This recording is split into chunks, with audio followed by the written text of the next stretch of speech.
And I will never really know if they ever would have reached the goals. Someone that lacked the soul decided to cut their life short. Yeah, it's like we lost our humanity.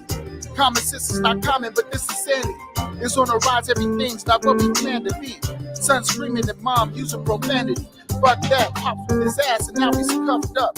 Roughed up by the cops for using tough love. Now we in the pen, and the sun is gone with the wind, with the wrong crowd, looking for shit to get into.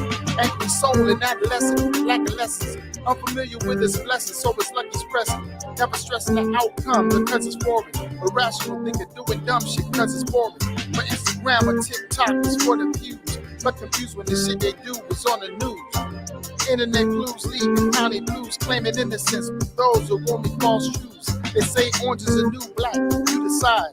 Since the judge hits you with negligent homicide, flex your burner from viewers so you can feel iconic. While streaming live, you take a life, ain't that ironic? Now they watching the drama like a TV show. It's an accident, but the people don't really care to know.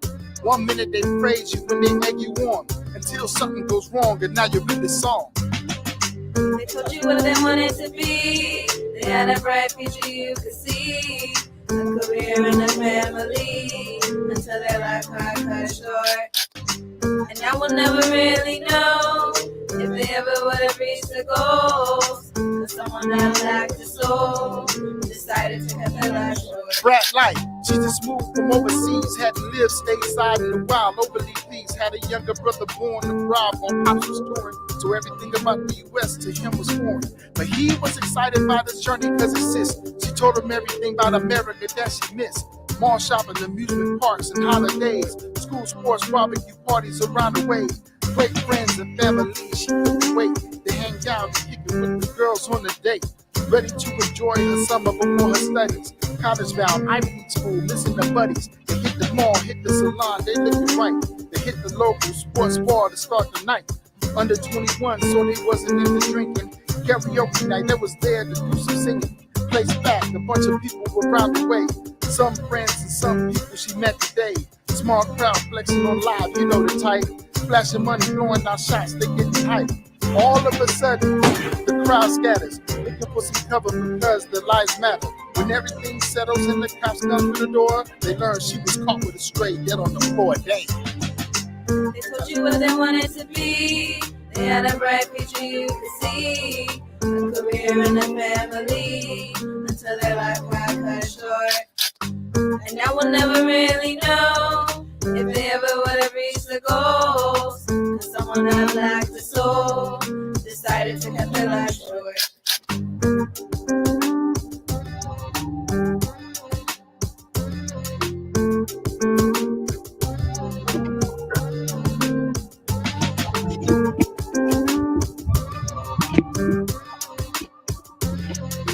Get this together here.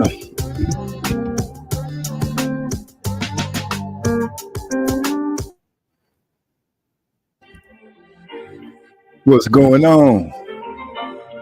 MZ Talks Boxing. We live. I hope everybody is comfortable and ready to talk about some boxing. Because we got some things coming up and some conversations that need to be had. We're not going to waste too much time. We're going to try to jump right into it. You know, let the family get to rolling in so we can go ahead and do what it is that we do. And y'all know how we do. We get in here, we have fun, and we kick back, put the feet up, light something, you know, put it in the wind. Excuse me. I'm so excited about being able to talk about Bam Rodriguez and how good that young man looked becoming a champion. And he also gained the Ring Magazine belt, which all I can say is hats off to him. Congratulations to a young man, because he went out there and he looked like a star. He actually looked like a star. He looked real good out there, pivoting. Shorty got hard because he got knocked down and he got back up and went right back to business. He did not shy away from what was laid in front of him. Like I said, he got dropped and he got up and got back to business. But let's keep it in context. He dropped Estrada. Am I saying his name right? He dropped Estrada before in the earlier part of the fight with a beautiful uppercut to stand him up, stun him, and then hit him with the 1-2. Boom, boom. Put him down on his back. Was feeling pretty good about himself. You can tell the Bam was feeling good about himself. Things got a little comfortable. I think he got a little too comfortable because he started feeling good and he was able to tag Estrada pretty good at will. Not saying that Estrada laid it down. That old champ was not trying to go anywhere. He was not trying to just lay it down. He came out and was trying to fight back. So first of all, let me start off by saying Eric R., my brother, what's going on, man? Glad to see you. And we got Yasser in the house. That's the man who I can honestly say Scumbo Baggins was created for to shoot at another person. That's my boy Yasser from across the pond. Nothing but love to you. So it don't be forgotten. There is a UK drill beat that I am in possession of that I did make a promise that song was gonna come out to you. The other two artists are finishing up their verses on it, and you will have it out pretty soon. Yes, we're gonna make sure that we put it out, put it on all the platforms so they can be heard. Eric, I'll say I had. Let me ask this. Put this up first. Bam didn't come to play games. He was throwing hard straight off the bat. You right. He was throwing some good, crisp, clean combinations. He was letting his hands go. He was on his defense. Oh man, the footwork. It's the little nuances that happens. You know, little slight movements that he gave. I was enjoying the fact the way he would throw punches, make that little side step, shoot the uppercut. It was just beautiful, man. It was a beautiful performance by him. And for him to drop Estrada got up, showed some wheel and some steel about himself because he got up and fought back. And he surprised me because he stabbed Bam to the body. And when he came back up top, the announcers were saying that he was throwing a lot of straights, but the shot that looked like knocked Bam down was more of a kind of like I know there's no such thing as a looping straight, but it wasn't to me a full hook. It was like a straight with a little curve on it, but it caught Bam the way it caught him. It set him down. You know, he jumped right back up. You know how most fighters, when they get knocked down for the first time, they always have that little sheepish look on their face. They put their little smile on, and you either see them curl up and not shoot back, or they put the big boy pants on and come right back at it. And Bam Rodriguez did just that. I felt great about seeing the fight. He came to Yasser said it was a flash knockdown. Yeah, that's the way I looked at it too. It was a flash knockdown, nothing serious. Like I said, he got back up, went right back to work, and made it a good fight. The people out there, you know, if you were there at the fight, you got your money's worth. If you watched it on TV, I'm sure you were entertained. I cannot get away from it. And you know, Bam representing that Texas. Way down in the heart of Texas. That's right. That man went on and made things look good. He is now the WBC and the Ring Magazine Champion. I don't know what else to say except I'm looking forward to seeing him clash now with somebody else, unify, and maybe possibly bring Texas another undisputed, because you know, even though the Charlos have had some mishaps, we did get an undisputed from one of the twins. So I am satisfied and grateful for that. My brother Trey X is in the house. Salute. What's going on, bro? Glad to see you in here. I did get those bets that you sent me earlier. I didn't reply because I was moving around a lot, but I did get those in. I appreciate that. Bam Rodriguez, bro. I know you got a lot to say about Bam going out there doing his thing, making Texas look good. Made us look good, went out there and put hands on where, you know, y'all see the picture. It was a great fight. I enjoyed every bit of it. Bam is the truth.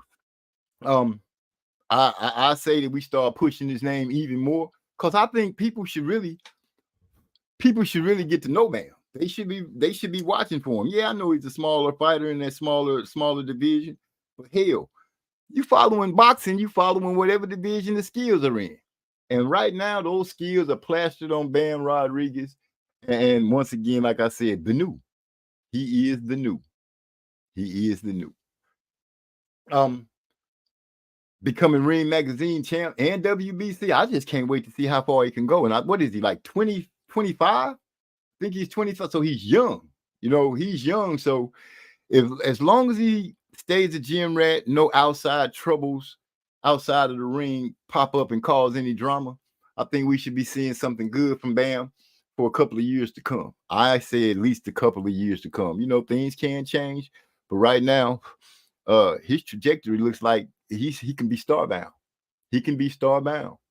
People will be talking. I'm thinking his name should be able to start falling in conversations with Inouye and Tank.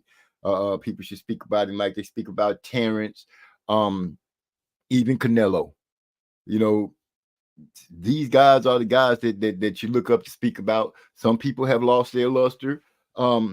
Earl of Spence Truth, you know, he has to get back in good graces of the fans. He has to make some kind of comeback. Shakur Stevenson, not that he's fallen out of the good graces, but he got to make a comeback, man. He got to do something in his fight coming up in order to get people to get people behind him. I'm hearing him beating his drum and saying things, but you know, all this talk is nonsense.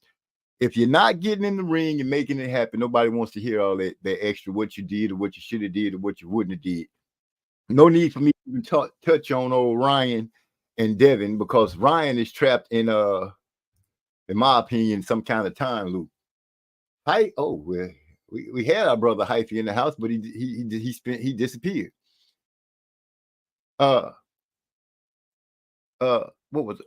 Okay, so we said it worked out for me. I finished the UFC main event, got to catch the Bam fight. Okay, there you go. Yes, I see you got a chance to see the fight too, which me and you both, you know, I remember you coming on, we was on something and you said who you got, who riding with Bam, and you know, I locked in with you right out the gate. Right out the gate. So it is what it is. I see everybody speaking to each other.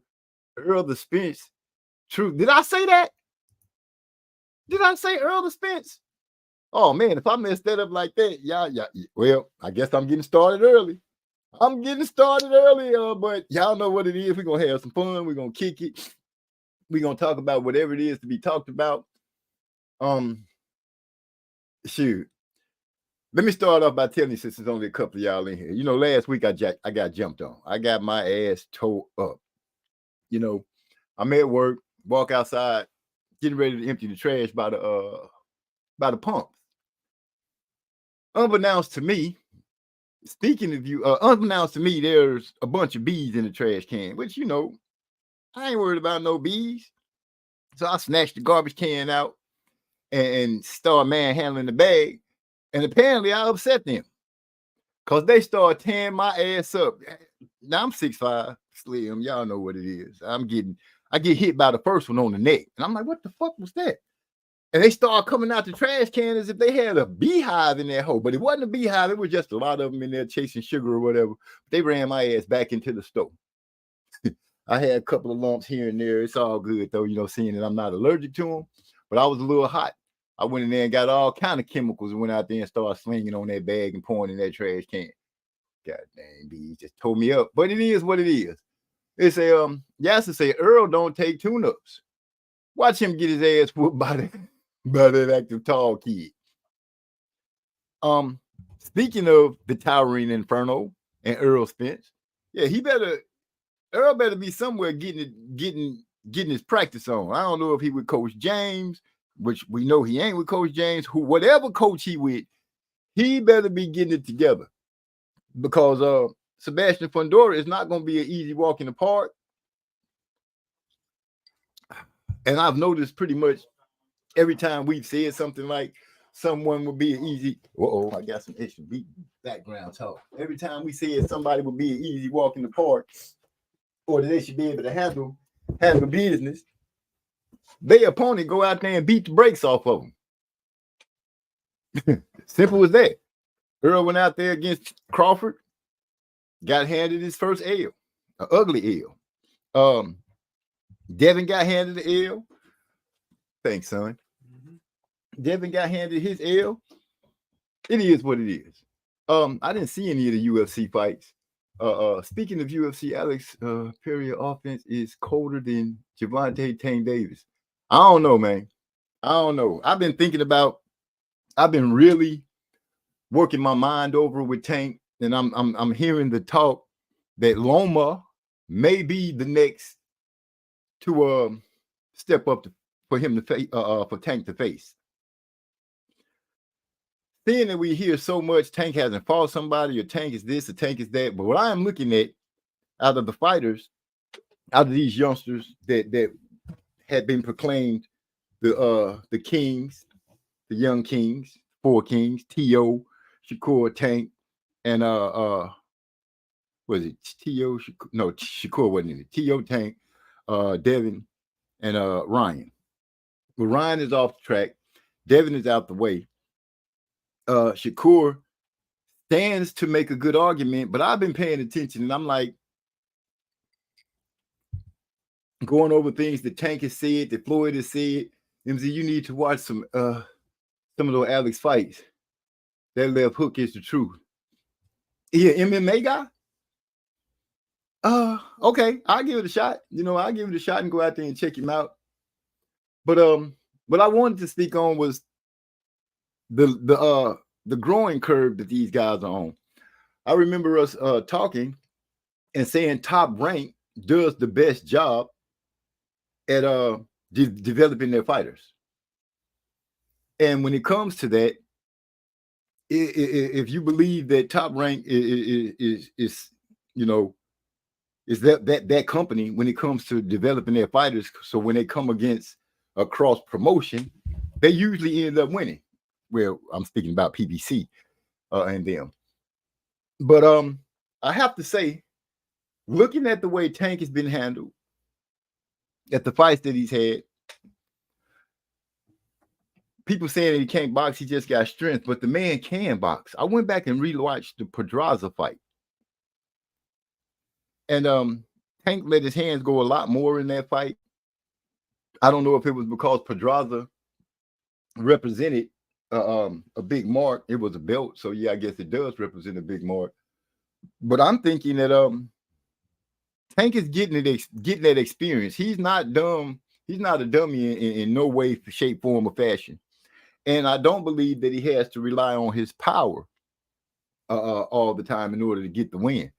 He has been systematically taking these guys down piece by piece, bit by bit. Now, the Pitbull rematch that a lot of people are clamoring for,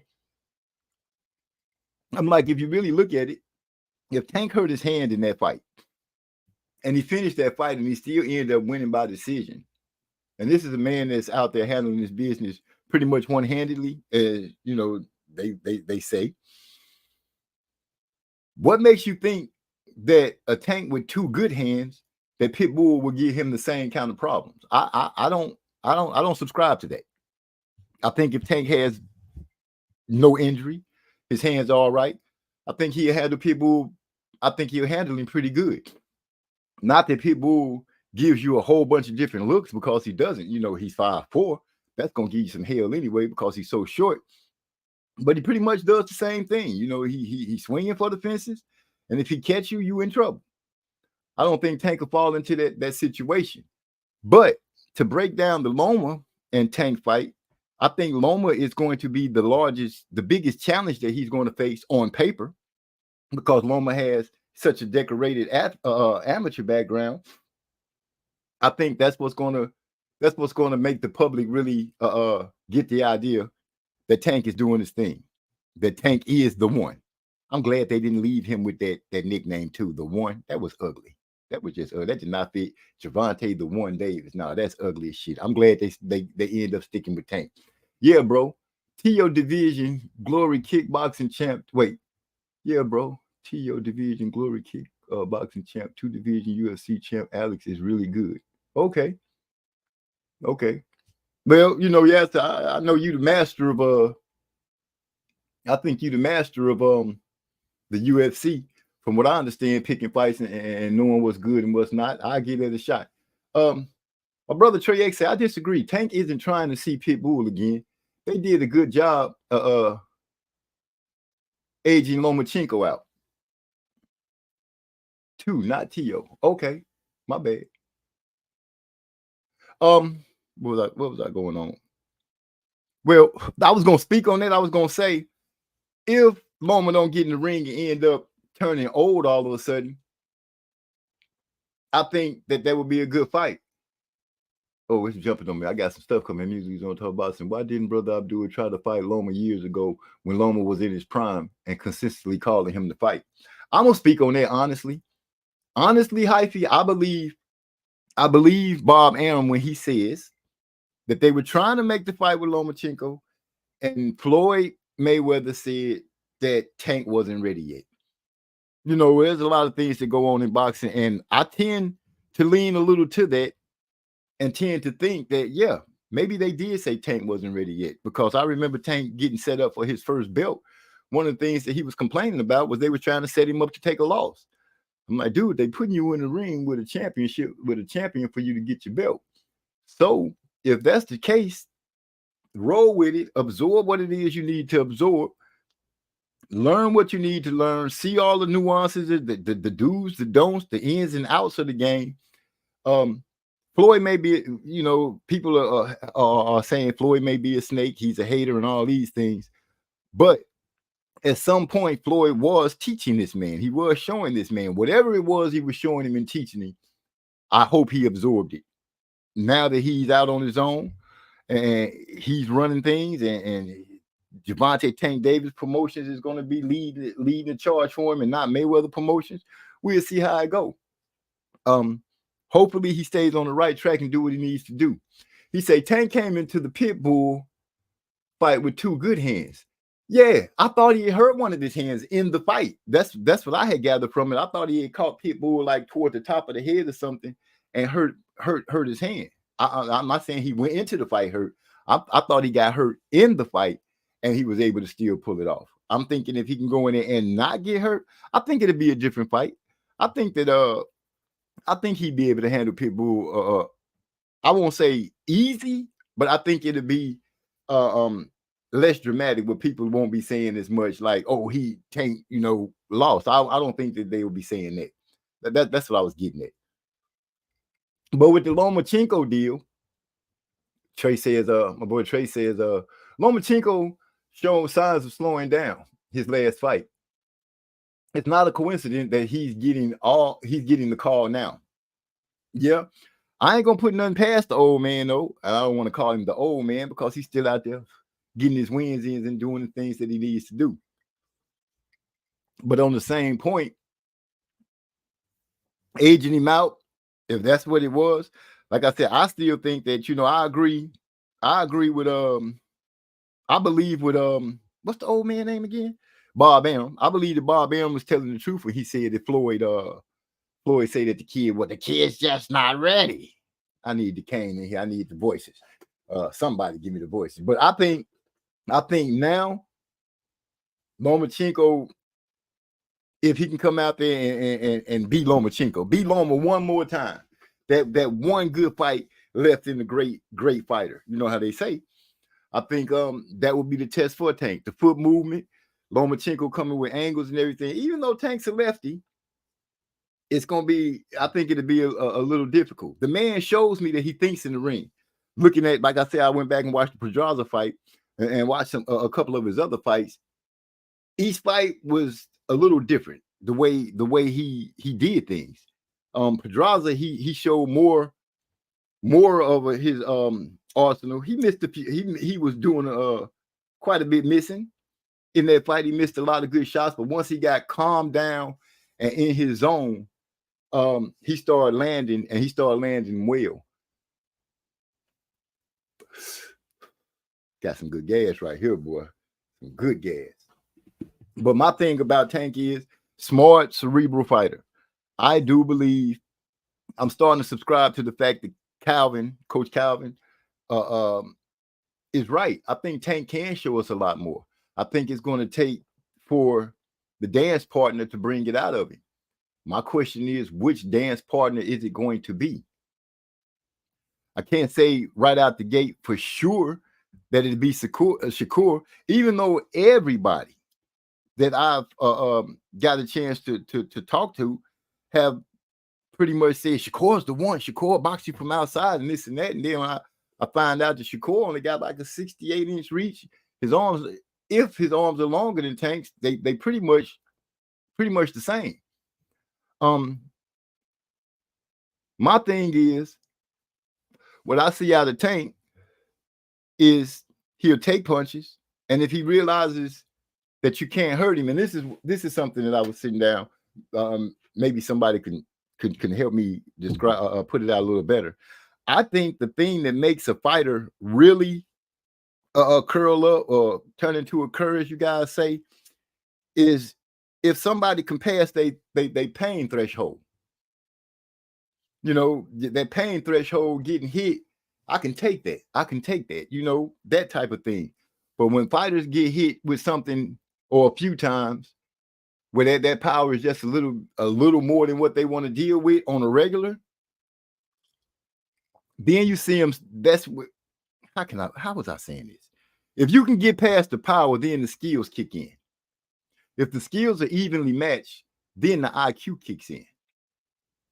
And to me, that's what makes the great fighters better, and the ones that are okay, you know, what it is what it is. Case in point, Earl Spence and Terrence Crawford. When Crawford said that Earl landed a left hand on him, and like bam, and he was like, "Oh, that's all. That's it." That spelled trouble to me for Earl. I can take what you bring into me. So when I start bringing it back, what can you do? And that's what I've been noticing from a lot of these fighters. Well, not a lot of them. That's what I've noticed from a few of these fighters. Once they get to cracking each other, if they both dogs, they're going to sit there and figure it out. The skills going to kick in, and you're going to end up seeing some beautiful stuff going on in the ring. But if one of them has a little softness in him, you're going to start seeing the little bagging up, giving up ground, trying to protect themselves more, moving around a lot more, start being unhappy with the punches that they shooting out. That's just me. That's just what I see. That's just how I feel. How was it? He say, Hypey say, I didn't miss. Oh, I read that one. He said, how was it? Abdul not ready at the time when he was already a champion. He was a 2-time 130-pound champion at the time. They were calling him out. Explain, please, brother MZ. Well, I could be funny and say, like they said against Floyd with Canelo, he just wasn't ready yet. He was too green. Even though he had been whooping motherfuckers for years and he was a champion. It's levels to the game. And I feel, you know, Floyd and the company probably looked at Tank at that time. Lomachenko was hot. I just believe that Floyd felt like, I don't want to put this young man in there too soon and get him beat. We don't want to mess up what we got going right now. But now that we see that Tank is one of those kind of guys. I think he likes to fight. I think he enjoys fighting. And when you see him out there getting into it, he gets into his comfort zone, he starts smiling and having fun, you know, putting his hands down and just, you know, just getting loose in the ring and feeling good, having fun. I don't think he was ready for that yet. But now, you know, you can't help when people are born in what part of the time equation they are. You just got to accept what it is. If he was too young then, I guess he's ready now. And if Loma feels like he still got it, then they're going to get it on. And we'll get the chance to see if the angles and the matrix can pull it off and wrap Tank up and put him out. Or will Tank go through Lomachenko? You know how we usually sit down and we say certain fighters get in the ring with other fighters and they just make it look easy because they that much ahead of their opponent. Man. So with that being said, Triggs 100, Floyd did say they gonna fight Loma when the time is right. Yes, I remember that I remember him saying that in the interview, they're gonna fight when it's time. Actually, he was saying, I can't say go verbatim, but the last interview that I remember hearing Floyd talking about, he was like, Tank Loma is old and he has to have a lot of fights very fast. Is that what you guys are talking about when he was saying that? Because I remember seeing that video and they was asking about that, and he was that's about the time when he was saying that Tank wasn't ready, and they were saying Loma have to make a whole bunch of fights and all this kind of stuff, which that really didn't make sense to me, because if he's old, why you got to rush to have a whole bunch of fights? He already his name's already ringing like a bell. You know, they had him set up. You know, he was on the right track, grabbing belts and things like that. We just have to see what's going to happen coming up. I am excited. What is it? August 3rd, 8/3/24. Man, so far I got the Tank fight set to the side with a great knockout of Frank Martin. Then we got Bam Rodriguez, who dropped Estrada. Am I saying his name right? Is it Estrada? Am I messing this man's name up? I hope not. He dropped him with that beautiful uppercut. Bam, 1-2, dropped him over there in the corner, in the left corner. They danced around a little more. My boy Bam get a flash knockdown put on him. He falls down. He gets up. You know, nothing to it. Ain't nothing to a stepper. Nothing to a stepper. He kept on doing what he do. But the pivot move, and I know the person that can explain it best, he might come around. But that pivot move that he did in front of Estrada, when he caught him with that body blow that dropped him and put him in pain, man, that was one of the prettiest shots that I've seen in a while. That was a beautiful shot. Beautiful. Beautiful. And now we got, like I said, 8/3/24. My boy, or the man Terrence Bud Crawford going up against Madrimov. I believe a lot of people are sitting around bated breath. I don't think that Terrence is going to have major problems with it. Some people think that he might. They thinking that he's overlooking Madrimov, trying to look down the road to Canelo. But I don't believe that Terrence Crawford is that kind of fighter. I believe Terrence Crawford is the kind of fighter that he's going to concentrate strictly on the fighter that's in front of him, get that out the way, and then worry about dealing with the next fighter. I just want to see how it's going to go down. 154 debut. Gonna see how it looks. I could see the weight looks good on him. Pause. He looks to be it looks to be fitting him well. I saw him hitting the heavy bag. Looked real good doing it. He had that mug rocking. I'm excited. I'm ready to see what's going to go down. See if he's going to be able to get in there, deal with Madrimov at 154, and then start looking down the road. Does he have enough time? Yes. To become undisputed again? Yes. Will I be pulling for him to make undisputed? Why the hell wouldn't I be? I guess I should be. I guess I would be. He beat my favorite 147 pounder. Yes, he did. Beat him up real good. And hell, even my favorite fighter says that he believes that if Terrence Crawford fought Canelo, that Terrence Crawford would win.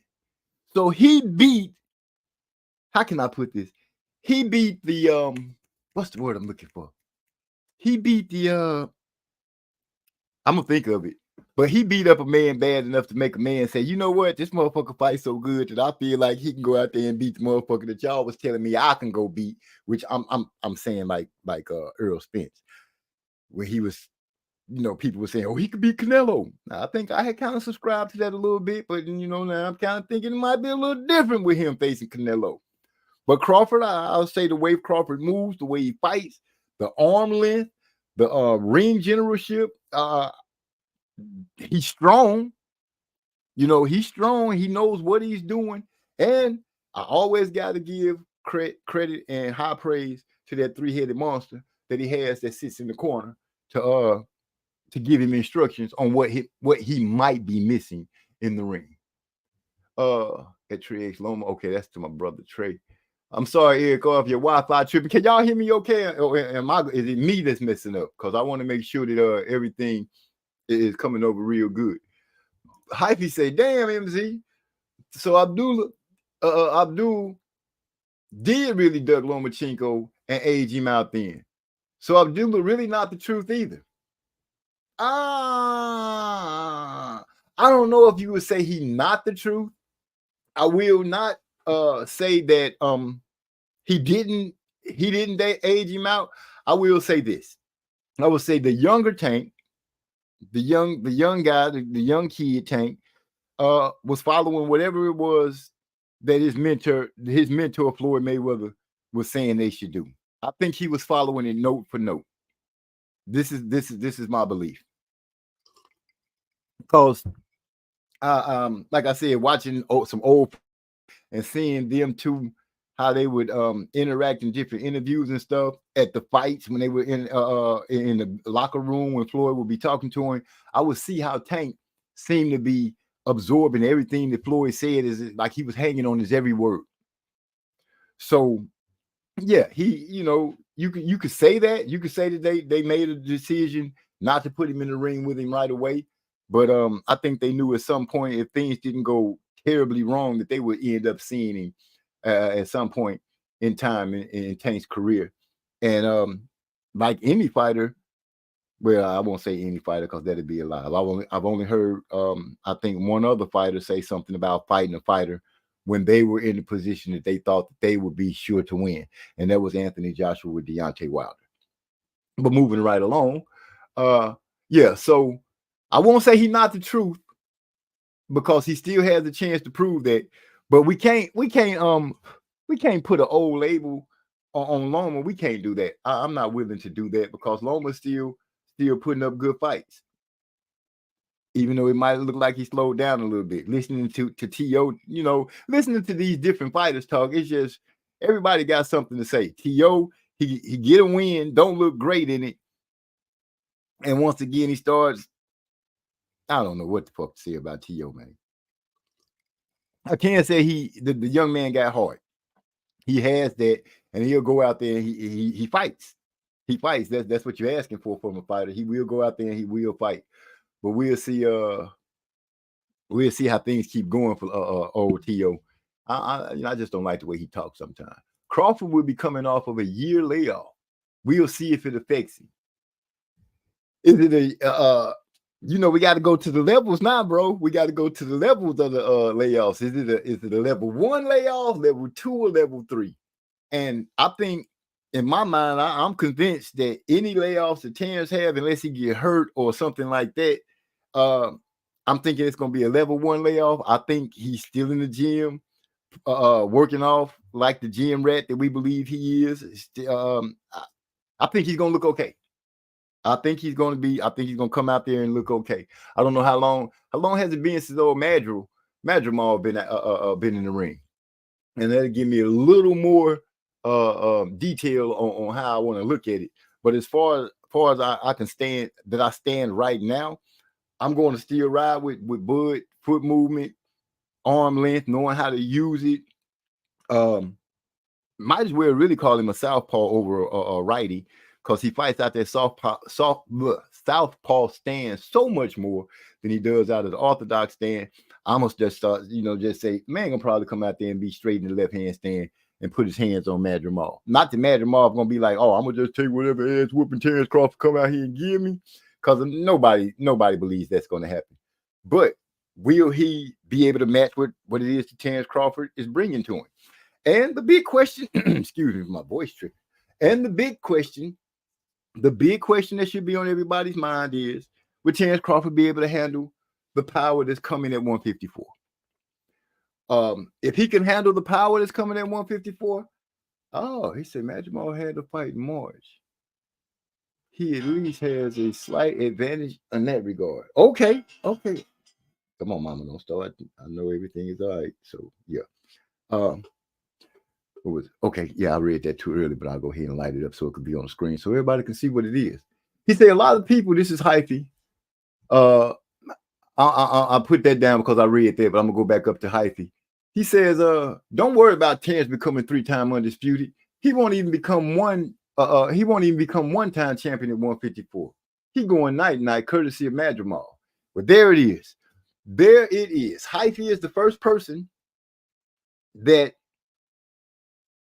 in my circle that I've heard say that Madrimov is going to beat Crawford. You're gonna have to elaborate and make me feel like make me see what you seeing. That Madrimov gonna put Crawford to sleep. It's not like Crawford is a slouch in defense or anything like that, because he's not. I think it's gonna be a good fight. A lot of people feel Loma whooped Haney. Loma would definitely win a rematch. Yeah, I guess after they've already had a dance once, and Loma knows exactly what's coming. He knows he don't have to start it slow. He might be able to pull off the rematch. Don't know. Trey X said Lomachenko is 36 at lightweight. Well, when you got the special ones, bro, when you got the special ones and they taking care of their bodies like the way they are, and everything like that, is 36 really that old for one of those kind of fighters that moves and then stays in the gym and everything like that? Do you think it's going to hamper him? I don't think it's going to hamper him. I think 36. I think they can still pull the trigger and do everything that they pretty much want to do in the ring, especially when you can lean on ring experience. I think when they can lean on ring experience, they know that I don't have to move as much. I don't have to do this as much. Tighten up on my defense a little more. Take shots that open up in spots that I need. Be selective with their punches and things like that. I think they can still go out there and make a heck of a lot of noise. I think Mayweather, and I really don't want to keep bringing him up, but he part of this era. I think Mayweather pretty much set the standards as far as working in the gym, being able to do everything like he does. He also showed that, if anybody can come back off a year layoff and fight and do their thing, it's him. I don't subscribe to the rest of these guys trying to lay off as long. I think they should be fighting at least twice a year, at the least. So if you can get squeezed 3 out, that would be lovely. Just depending on what kind of battle you're in the fight, in your earlier fights. But if you're going out there and you're handling people with no problem, really, I don't see no reason for you not to be able to fight soon after their first fight date. You know what I'm saying? Eric R said, "Damn, Bud's our favorite fighter." Yeah, you're right, Eric R. I guess that's what I was trying to say, because Bud whooped Spence, and Spence is riding with Bud to beat Canelo. Hell, Spence didn't even mention nothing about I beat Canelo. You know what I'm saying? Bud could beat Canelo. He even went as far as to say that Bud was chasing greatness. Let Bud be great. Now that's a hell of an ass whooping to make a motherfucker tell you that you're trying to be great and y'all get out the way and let him be great. That's a hell of an ass whooping. You know what I'm saying? That's a hell of an ass whooping. Okay, I read that for Madrimov already. Loma is younger than Bud. Both Bud and Crawford are 36. That's what Oh, here go my brother right here, Trey X. Welcome to the show. How you doing today? Well, man, I couldn't take it no more. What I did wrong? Nigga, we not about to make it seem like 36 at lightweight is insignificant. And if you wanna bring up Floyd Mayweather, let me ask you this question. What age did Floyd Mayweather say that his body start breaking down? If I remember correctly, it was around 34, 35. Fuck no, it was 29. It was around the time he fought against Juan Manuel Marquez. He said after that fight, his body started breaking down. Oh, that's why he changed. Yeah, that's why he started. That's when he said he started breaking down. And he didn't stay at 135. He went up and started fighting in 47 and 54. You got slower guys. This motherfucker Lomachenko still down there at 135 with faster people. Like, yeah, that shit is significant. And I already saw signs of him slowing down in his last fight, even though he got the stoppage. It was plenty of times where I was thinking, like, damn, Lomachenko, you had him out of position? Like, what you waiting on? Like, it just looked a little less crisp than what I'm used to seeing from Lomachenko. So when I seen that, I was like, yeah, all good things come to an end. This dude got a lot of wear and tear. 400 amateur fights, and before he turned pro, he been fighting at the top level since he been pro. He didn't. Lomachenko, if you want to look at the strength of schedule, like as far as the opponent's win percentage, he got one of the highest that I ever seen. It's over 90%. Most fighters be in the 70s. If they real good, they might be in the 80s. This motherfucker been fighting championship level fighters since he was like in his third fight or some shit. Maybe second fight, somewhere off in there when he fought Salido. This dude got a lot of wear and tear on him, man. He definitely slowing down, and they are taking advantage of that. They aged the man out and waited for him to slow down. You think it's more about Tank. Well, Tank wasn't ready and Tank was dead. No, Lomachenko was too hot. That's what it is. Because they wasn't scared to put him there with Pedraza. No, they wasn't. And I did mention that Lomachenko was hot. I did mention that Floyd was looking to kind of protect the youngster. Don't put him out there and get him whooped by that. Pedraza didn't, in my opinion, Pedraza didn't present the same dangers as Lomachenko. I thought that I felt like they were trying to get Tank the experience that he needed.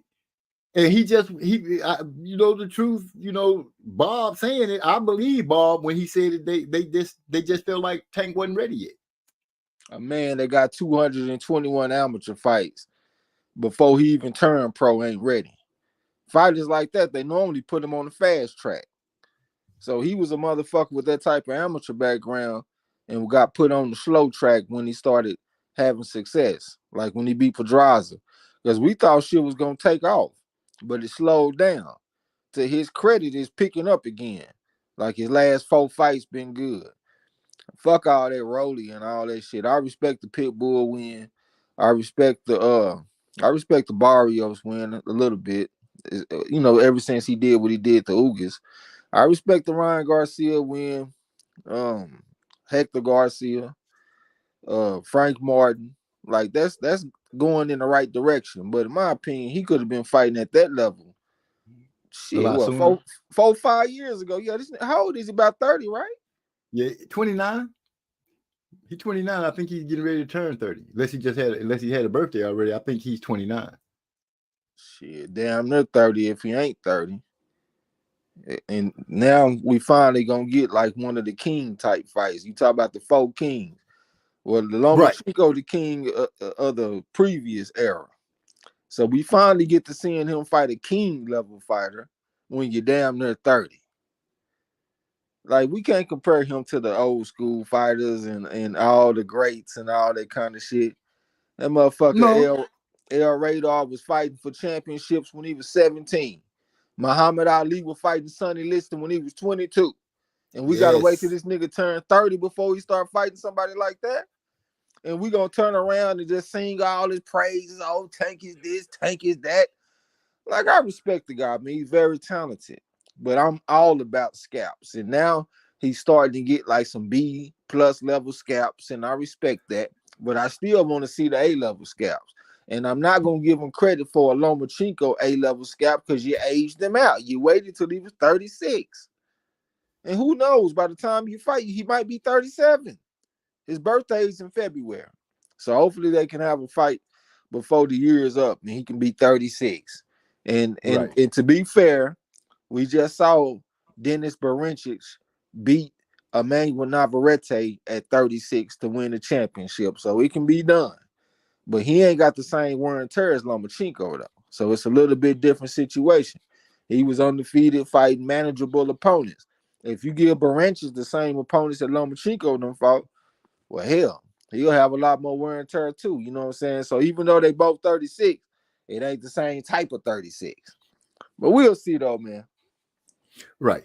I'm gonna be honest. When I try to get the judgments on the fighters, I just try to keep it amongst the ones that are in it right now. I don't try to too much compare them to the greats like that because that time era was way different. Those motherfuckers, those gentlemen were fighting and fighting hard fights a lot. You speak Ali at 22 with Sonny Liston, come on. When we see two pugilists at this day get in the ring like that, the first thing we start saying is, man, we gotta take our hat off to them for even doing it. So when I give my breakdowns on people like Tank, Ryan, Devin, all of these young guys, I gotta kind of like make it fit to what they in. Yeah, I feel you. I mean, you got to deal with the era that you're in, but it's still some fighters that done some spectacular things in this era early, like Lomachenko. Like they didn't ease Lomachenko into this shit, like stick your toe in the water and test the temperature. He jumped in that motherfucker cannonball style. Like everybody. Yeah, right up in there. And it is what it is. I mean, they protected their asset, which is Tank Davis. Like that's why like it's hard to look at boxing as a sport. It's more show business. And they protected their asset in the show business game. They didn't want to get him out there and get him fucked up too early. That's why they threatened him with Lomachenko when he was out of line. Keep on acting like that, nigga. We gonna put you in there with Lomachenko. What kind of threat is that? Yeah, what kind of threat is that to a fighter? Keep acting up and we gonna put you in there with Lomachenko, the boogeyman. And you act right too. Yeah, shit, if I ain't mistaken, Ellie, I think he said that he wasn't ready for no Lomachenko fight yet. Like, what kind of shit is that? Yeah, Lomachenko was used to keep him in check. I wish a nigga would use another man's name to keep me in check. Trex, you better act right. I'm gonna go get this nigga. Go get his bitch ass then, nigga. Fuck you talking about? Yeah, nigga. So that's something that I ain't gonna never forget. I respect the dude's talent, man. He's one of the most talented fighters in the game. But at the same time, it is what it is. Right. And from what you're saying, it kind of speaks to the era they're in. Because like you said, for them to be able to threaten him with another fighter and he straightened out, that's to me, that says something to, at the time, his mental capacity.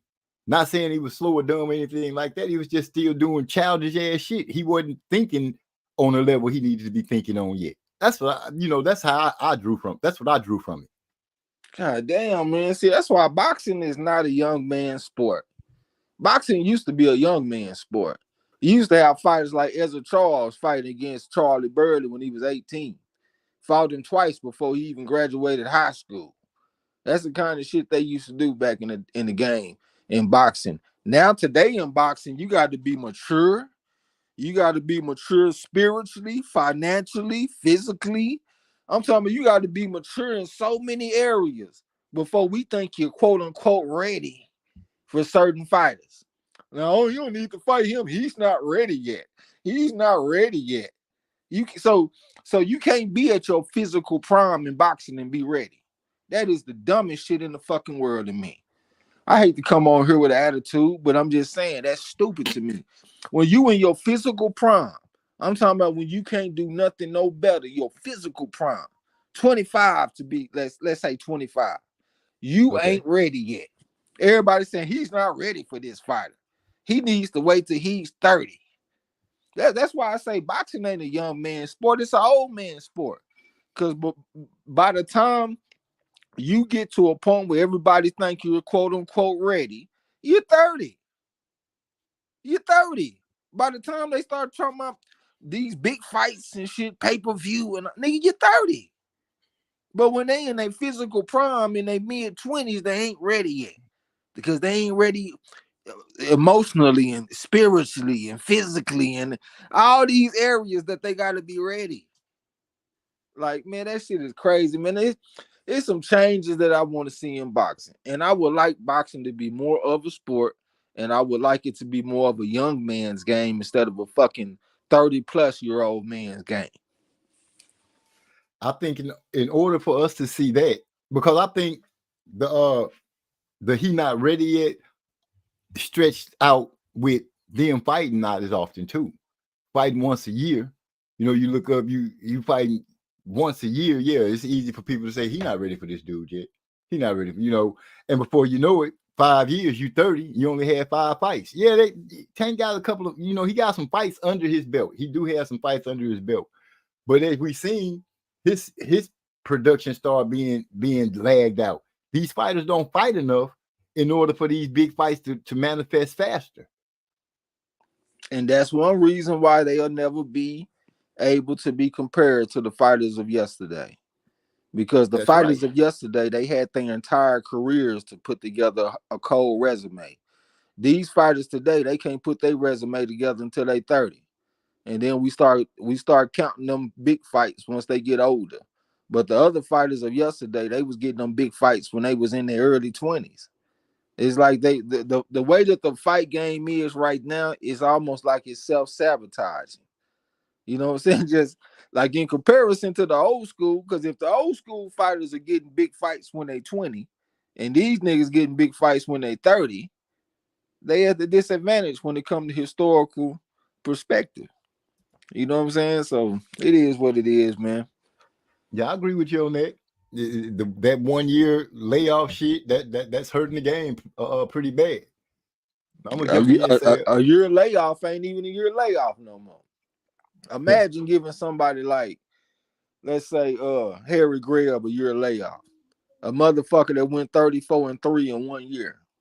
37 fights in 1 year. And that ain't even the most amount of fights he had in 1 year. That's the second most amount of fights that he had in 1 year. And then you got somebody like Ryan Garcia who get a year suspension. He only fight once, maybe twice a year if he lucky. Like a year layoff ain't even a year. They ain't even the same value no more. Right, because you don't need that much of a rest year. You only fought one time. And the rest of the time of the year, you're running around acting crazy and playing. I don't know. Let me holler at Eric. He said, Hyphy said he putting his credibility on the line. Okay, champ. Oh, you here, so you don't need for me to read that. But you said, I already saw signs of slowing down. Being 36 in lightweight is definitely significant. Rod X in the house. What's up, my people? Is what he's saying. As always, what's up right back at you. Salute. And we got AI Meets in Music. He says, thank you, Trey, for saying Loma been fighting at the top level since he's been a pro, because certain Negroes really try to act like he ain't fought nobody. Oh, yeah, he been up in there, man.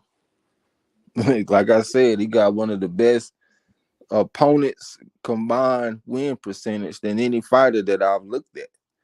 And I done looked at a whole bunch of them. You know what I'm saying?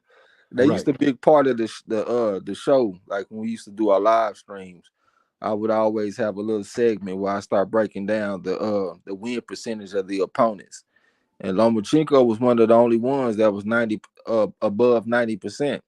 Like I said, everybody else was in the 70s, 80s. 80s seemed to be like mid 80s seemed to be where most of the elite level fighters were.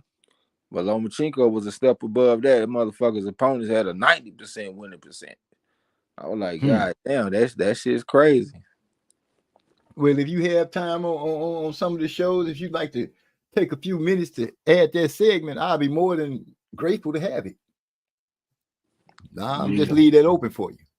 Well, it's not as significant. Once I got the pedigree scale, the scale is a lot more indicative of like how they gonna perform than that. So I got away from that and started focusing more on my scale.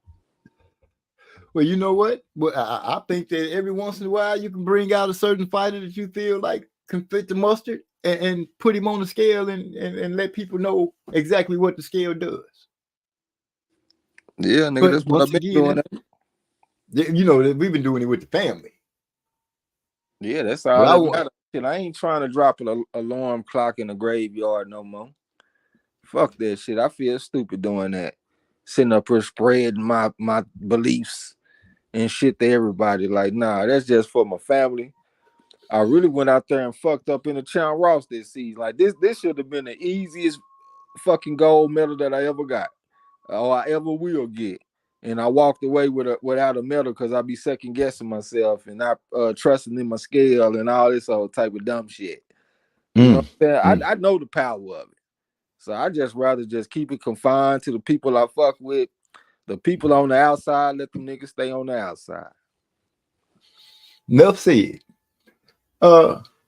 Eric, I'll say once you win a belt, you ready for anyone, everyone. Yeah. I had that thought in my mind too, Eric. I believe that, but then I had the problem. My problem is I will look at the different eras. Football. I think that's why I stopped watching football and basketball, because the eras, the game changed so much in certain ways. So I just couldn't feel myself with it no more. But I do recognize that it's unfair. It's kind of it's really unfair to me when you compare the up to date the present athletes to the past greats. It's an argument that it's an argument that once it starts, it's almost impossible to win.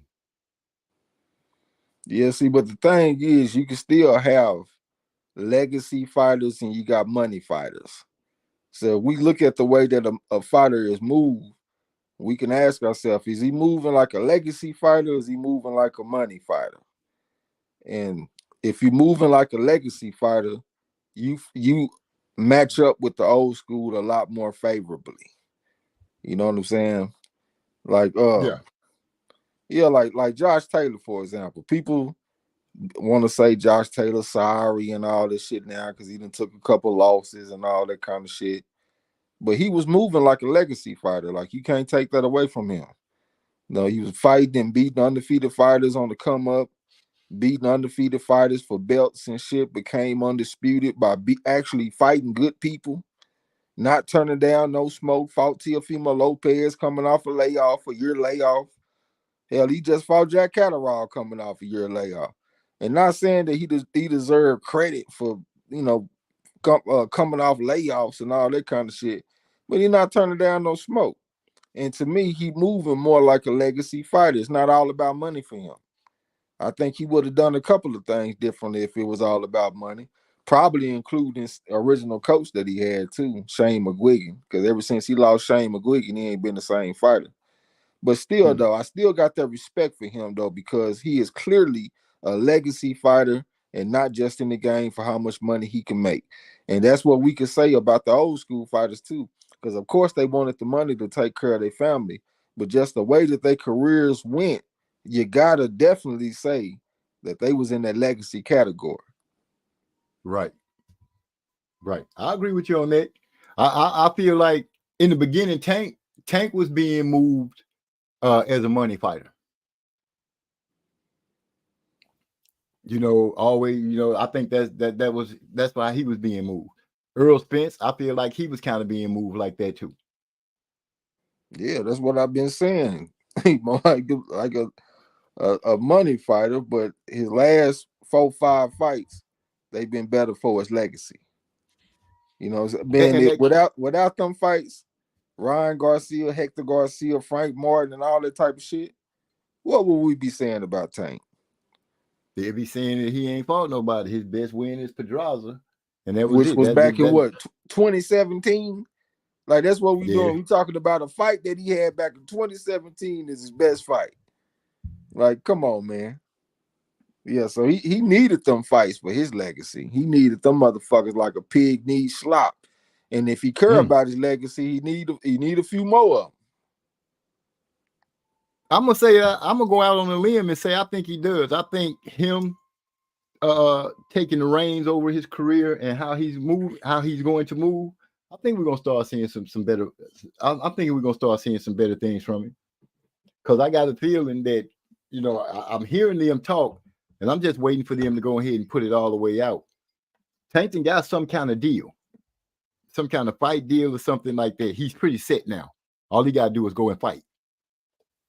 But they haven't put it out yet, but they've been making hints about it. So we'll see. One thing I will give credit for, and it also might be testimony to his previous immaturity, is that I've been liking him a lot better on the scales. Before on the scale, it almost felt like a crapshoot what this nigga was gonna do.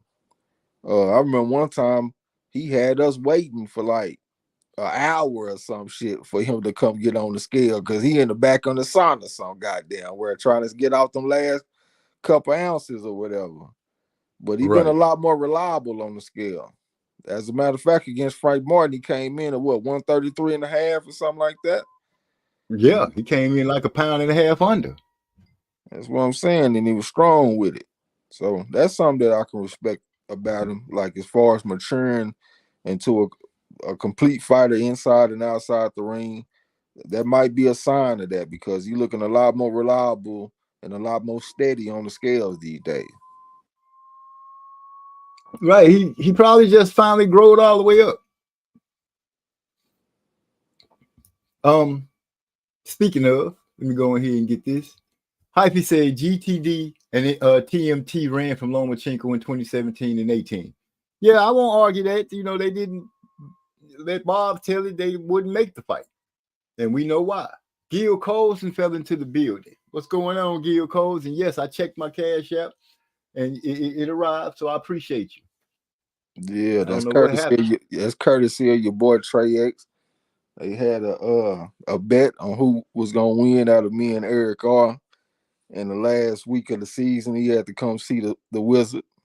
You put your hands on him? Bop, bop, boop, boop, bop, bop.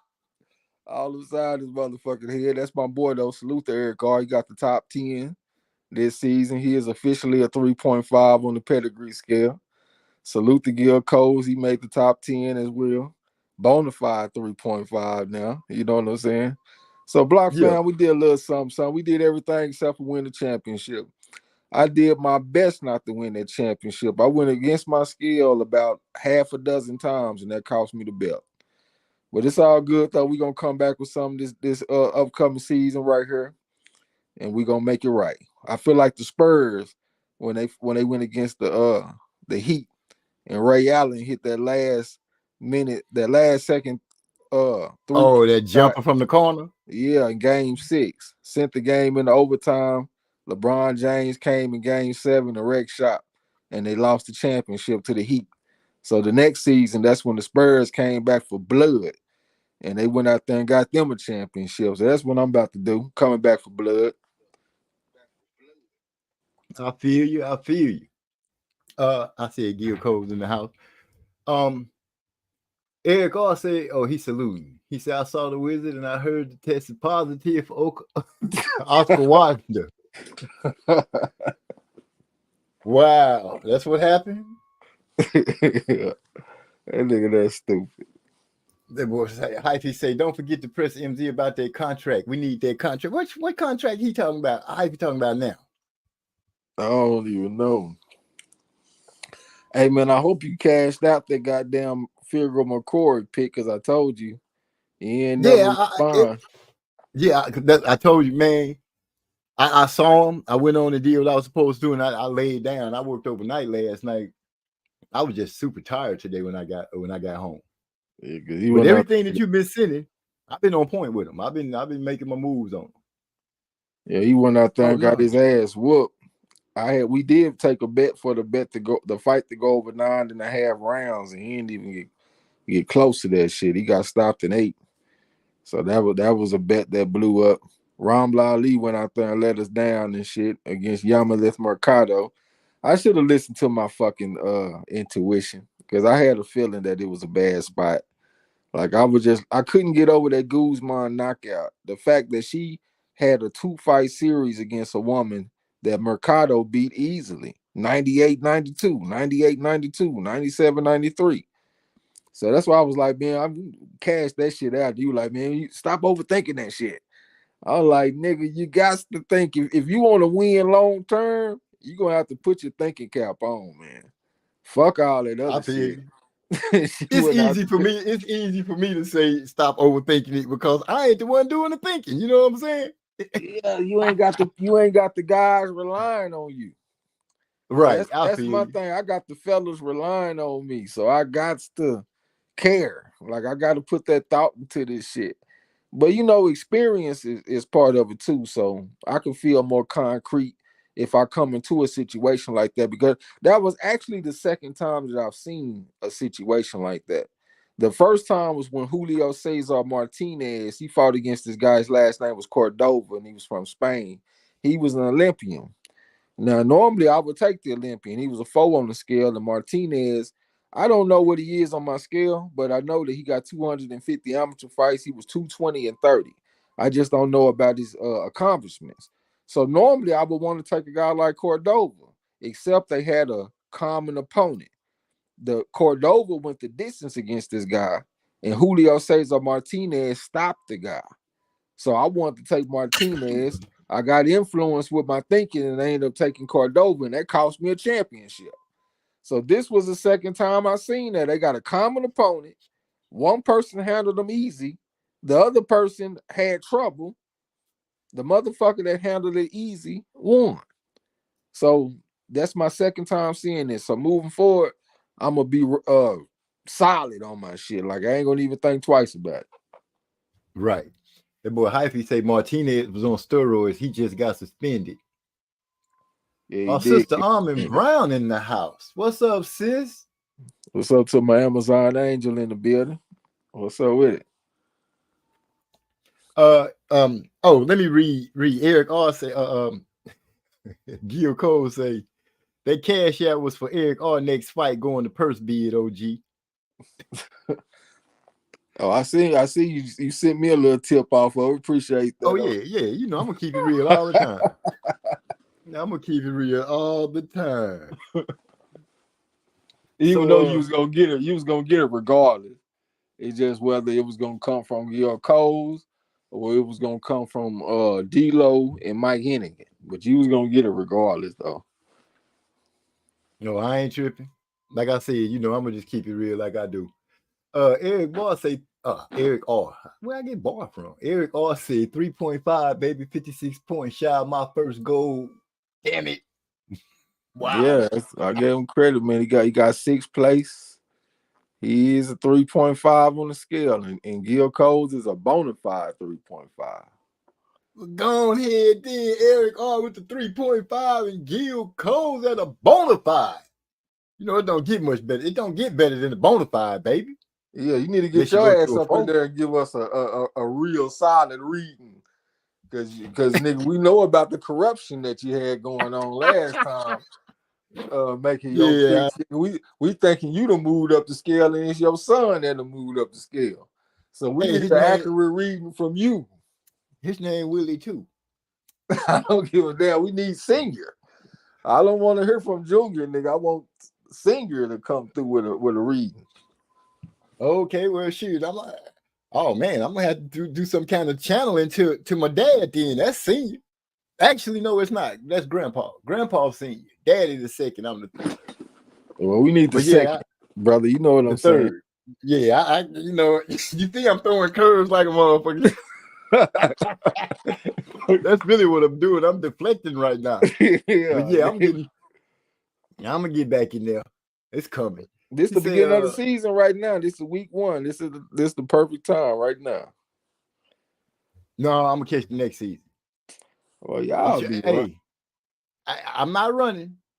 I know that I'm concentrating on some other stuff. I don't want to pull away from it. When I dive into it, I'm dived into it. So once I get out of there, I'll be back. Nigga, you just don't want to get stung up like them bees did your ass in that trash can, nigga. Why you bringing up old stuff? Yeah, stung like a wasp out there, nigga. Man, they was tearing my ass up.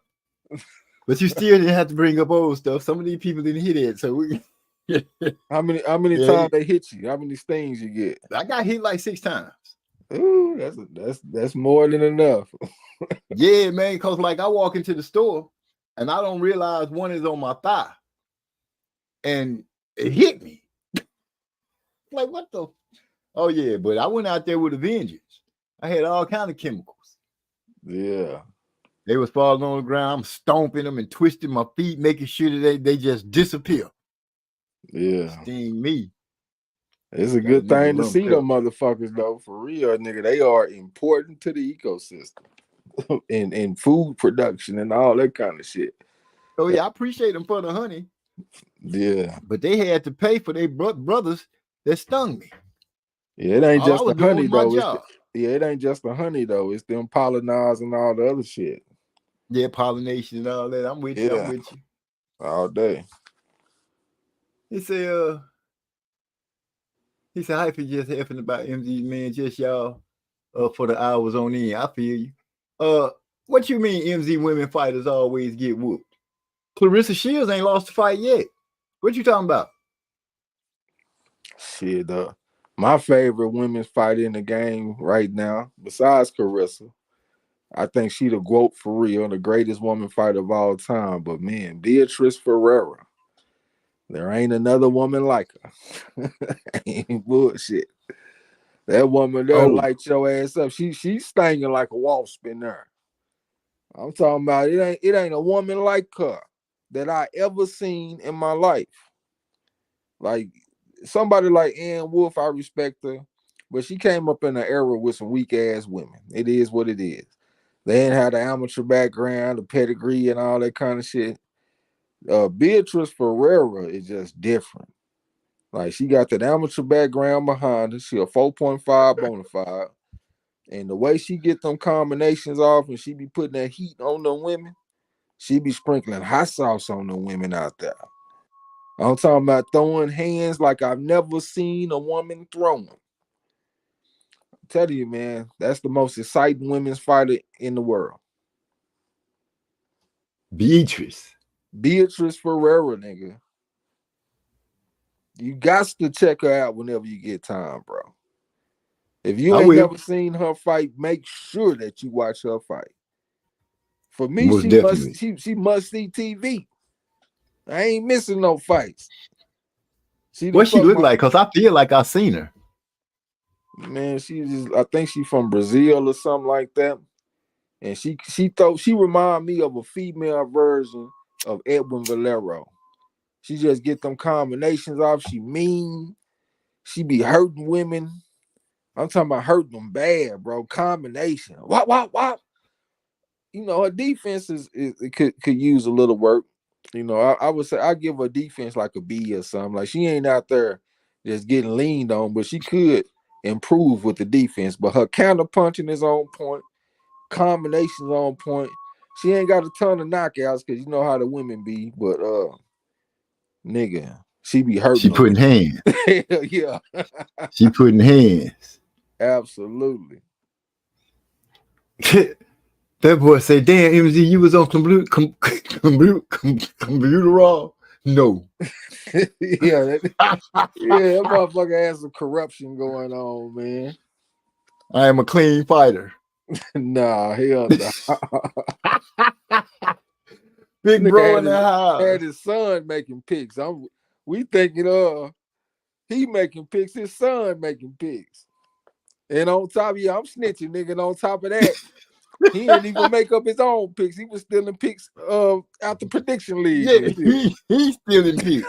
I was like, damn, son, we going to prison like a motherfucker fucking with you. Hey, me and him had Sean Ross, though. I ain't mean to cut you off. Oh, no, I was feeling, big bro in the house. Ernest Davis, a.k.a. Texas Timbo, Manny Draperly. My favorite producer of all time. What's going on, big bro? Glad you made it to the show. OG, salute. Well, I was trying to say salute to Sean Ross, though, because somebody else tried to cheat at the end of the season again. The winner that came through, Mark James knows this is his second championship. Salute to him. Even though I gave him the goddamn championship, he better appreciate it, that gift that I gave him. But this other guy, I think his name was Carlos something. I can't remember. Carlos Gaudier or some shit. But he tried to copy the man picks, so he couldn't pass him. And Sean Ross seen that shit and he deducted points from that motherfucker. So it is officially a rule in the Sean Ross. If you copy another man picks, that's a deduction in points. You know what I'm saying? And I think that's a great rule that he came up with. Cause like Yasa, not Yasa, but Hyphy said, motherfucker be trying to run out the clock. That's what they tried. That's what they tried to do on Yasa last season, run the clock out on him. He made some changes with his picks and came with a surprise victory. So to prevent all this copying and shit, Champ Roster made an official rule that if you copy, we deduct them points off that ass. Here. I agree with that 100 wholeheartedly. Yeah. Almond Brown. Okay, they talking about the game. What's up? Oh, Big Bro, say what's up to you. Chilling on. I can't even see the chat. Okay, well he saying what's up, little bro, and then Yasser saying that chick can fight. I watched her like once on Trey X's recommendation. I'm gonna check her out. I'm gonna go and check out old Beatrice and see what she's doing to people. Big Bro say what's up to Yasser. He said Eric all said we need the block fam back in Champ Raw so we can dominate again. The whole fan. Okay, I feel. Yeah, I've been That's wanting right. like that for a long time, but I see I ain't gonna get it, man. They ain't trying to be in it. My boy DeCane, way to come back for me, DeCane. He said Victor Conti trying to set MZ up. You right, man. That's what's going on, man. You know what I'm saying? They trying to give me the Ryan Garcia treatment.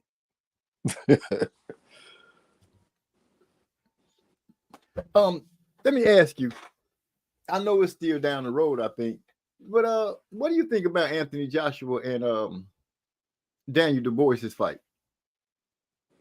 Man, if that motherfucker Dubois beat Joshua, they need to make a movie about that motherfucker.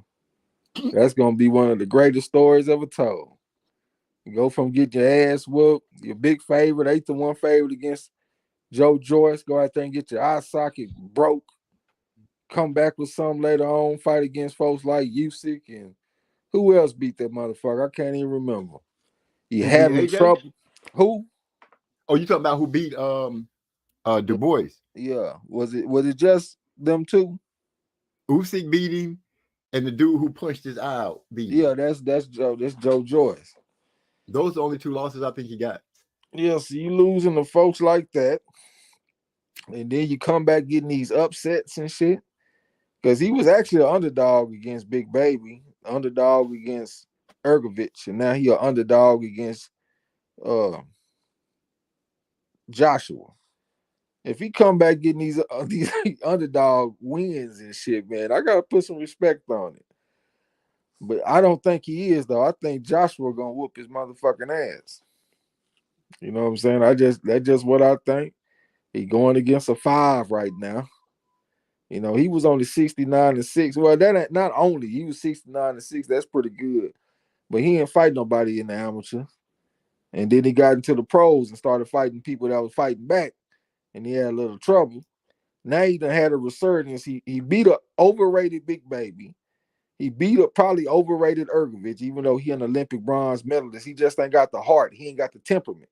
Now he going against a true professional in Anthony Joshua, somebody that's always in shape, always on point, especially since he took his losses.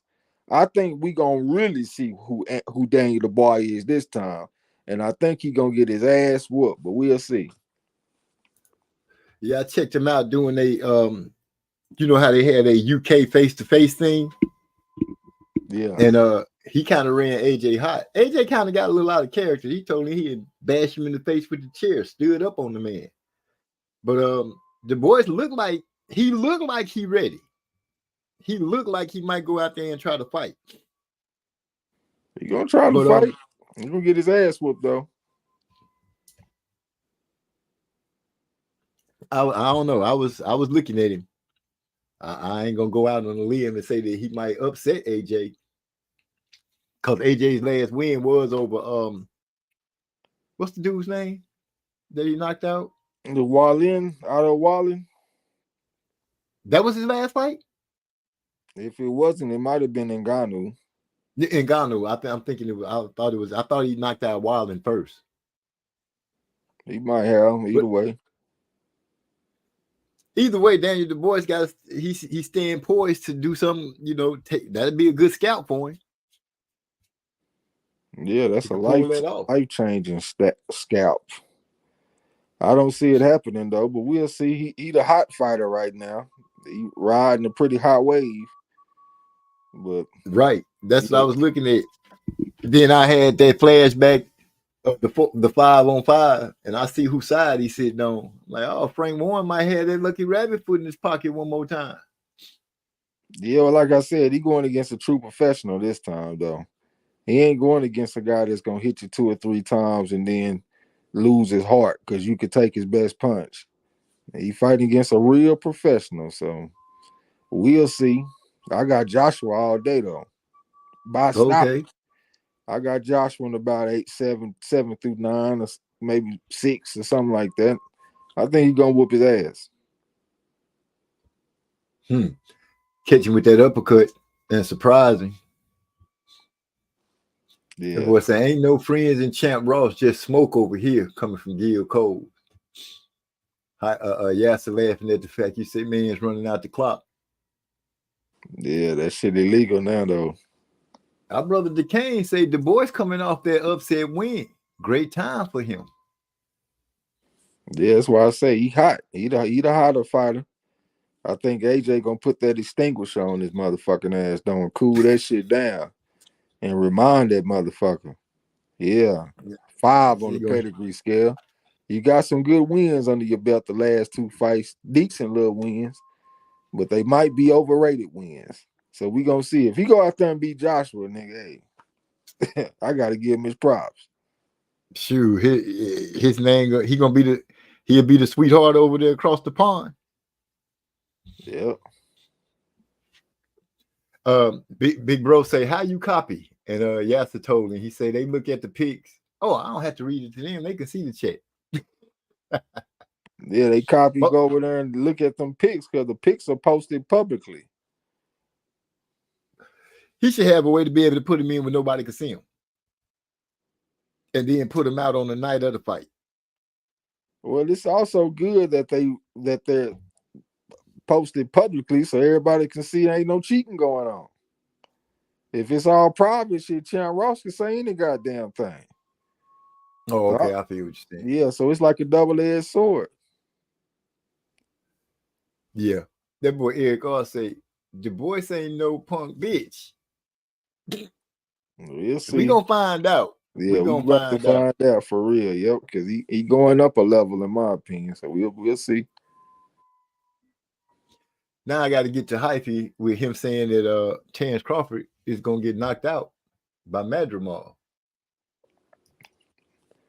That's a pretty bold prediction. Very bold. He putting his reputation on the line with that. I think Terrence got enough dog in him that he ain't gonna let that happen. Well, it's uncharted territory for him, that's for sure. He going up to a new weight class. He fighting a man with 220 amateur fights and shit. I got him like a 4 on the scale. Kind of not generic. What's the other word? By default, because I know he fought in some international competitions, but I haven't read about any of his accomplishments. So I just put him at a 4. But the dude got a lot of tread on his tires. He only got like 10 fights as a pro. The only man to stop Michael Sorrow, even though it was controversial. Michael Sorrow got one of them hard Marvin Hagler heads. Like he bald-headed and his head look hard. Got those muscles on it. Not quite like Hagler and Mendy as far as the muscles, but it looked like he wearing a helmet almost though. And Madrimov was able to stop him. That kind of shit means something. Madrimov actually stopped a 5 in his last fight. He stopped Kurbanov, and Kurbanov won gold at the, I want to say 2017 AIBA World Championships, and he got stopped by Madrimov. Madrimov is a very tough fighter.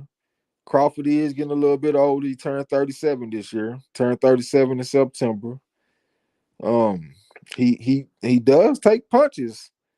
Like he don't take a whole bunch of punches, but he do take punches from time to time.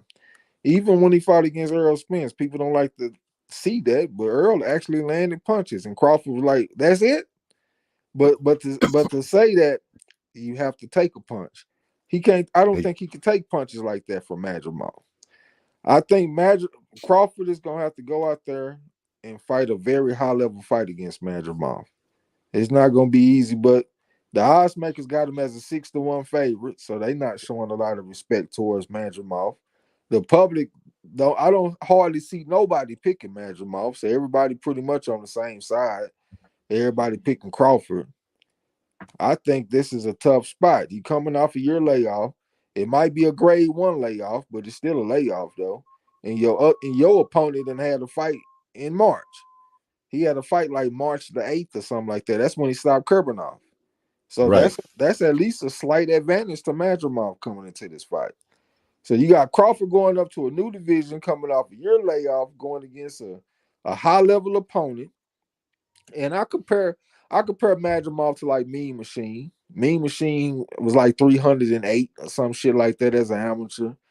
As long before he got tired against Crawford, that was a very competitive fight. But he very muscular though. So after about 6 rounds, he started to like 5-6 rounds, he started to slow down.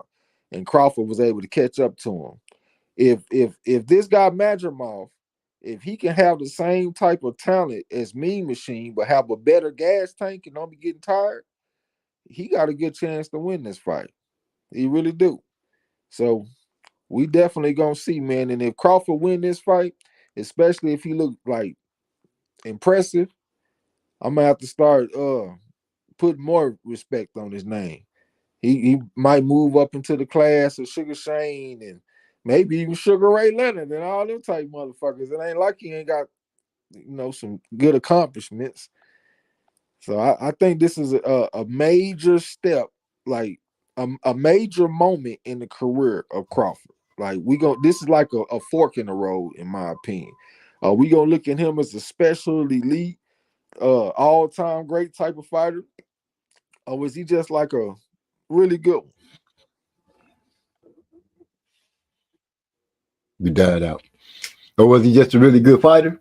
Yeah, I ain't die out, nigga. I said what I said. Give you the floor to you. Oh, when the good went out, it sounded like you had choked or something. I don't know. Good fighter and all. This would be the point, like you said. I'm picking up where you leaving off. This would be a point for Terrence Crawford.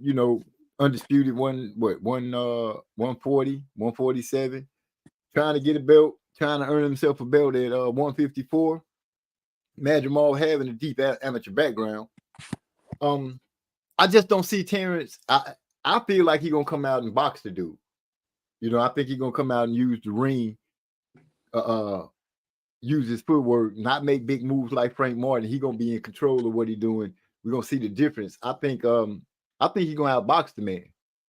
And he might end up stinging him and surprising the world and getting him dizzy and being able to put him down. Madrimov, like you said, he can't. Terrence probably, I can't really say how many punches he can take from this man, but I see his recovery is good in the times that we did see him get rocked. But like he said, against Earl did land some punches. They were ineffective. And for the man to be in an interview and say, he caught me up beside the head, bam. He's like, that's it. To me, that's a turning point in the fight. When the man, when your opponent says, "Oh, that's what you got," and you caught me with something that I didn't see coming, and that's all it's gonna do. Oh, you got a problem. But I think he's gonna box the man, use his reach, and just keep him at bay. I'm pretty sure we're gonna see some good body shots from Crawford in that fight. I think he's gonna try to soften him up at the body, just to attack his stamina. Because we don't, like you said, we don't know what kind of stamina the man has. But I'm thinking that he'll chop at that body just to make sure we take some bars from it. Yeah, we're gonna see. I'm looking forward to it. It's definitely gonna be a fight. I'll probably watch the fight with my old man. As a matter of fact, he came through yesterday and he was like, "Hey man, let's watch a fight." He was like, "Shit, I'll pay for it if you don't want to pay for it," because I done got addicted to watching this shit for free with Yasa and Hyphy. Right. And he said, "Which one should we order?" I said, "This Crawford versus Madrimov fight is probably the most bang for your buck. They got several fights that deserve to be main event fights of their own. You know what I'm saying? Like we got Jared Big Baby Anderson going against Martin McCauley. Got some money on Anderson. We got Pitbull Cruz going against El Rayo. That could be a main event till itself. I don't know if we still got Boa Troop versus Victor Ortiz. That might be off. I'm not sure about that. The weakest one is probably that Andy Ruiz versus Big Baby. Oh yeah, he is fighting Miller. Yeah, Big Baby Miller. That shit probably the weakest one. I think it's like one more good one on there. It's slipping my mind right now. But Don't Anderson got a fight coming up? I just said he on the card. He going against Marty McCauley. Okay. Yeah. I think it's like one more good one on there, but that's a good ass card though for sure. Right. I'll probably try to go over OB house and watch one of the cards. But oh, excuse me. Hold on, give me a second. H in the house. What's up, Earth? What's Man. up, I thought Earth was gonna do something, man. He let that motherfucker Gil Coles get back up in there and represent Florida. Talking about that Champ Ross. Right. That motherfucker Gil Cole went on the streak. He was like down in the 30s and shot up to number 9 or something like that, number 10 or something like that. Yeah, and Cole went on a run. Yeah, he went on a run. I'll give him his credit. He went on a run. He probably sitting over there with his chest out. Yeah, y'all can't fuck with me. Y'all must have forgotten all that old type of shit. You know, he a Florida nigga, so he probably on that Roy Jones talking about they must have forgot. Yeah. Can't be touched, can't be stopped. Eric I'll ask the question. He said if Bud wins, will he be able to become a 5? The pedigree scale ain't got nothing to do with what you do as a pro. But Crawford is a 3.5, so he can beat anybody up to a 5. That's the thing. When you're a 3.5, you can beat anybody. And that's what Crawford is. So he don't have to be a 5. A 3.5 is good enough. And just to throw out there, if unless I'm wrong, I believe Crawford kind of got cheated out of some of his numbers because we don't really know what his true number could be for the simple reason what went on with him and Porter's dad, where he ended up not getting to make it to some of those games. Yep. Tournaments. Yeah, that was the Pan American Games. And the Porters looked like they might have got some karma because that's when Sean Porter got knocked out for the first time. He got stopped by Emilio Correa from Cuba. So they denied Crawford from going. And then his son, Sean Porter, got his ass knocked the fuck out fucking around with Emilio Correa. Karma.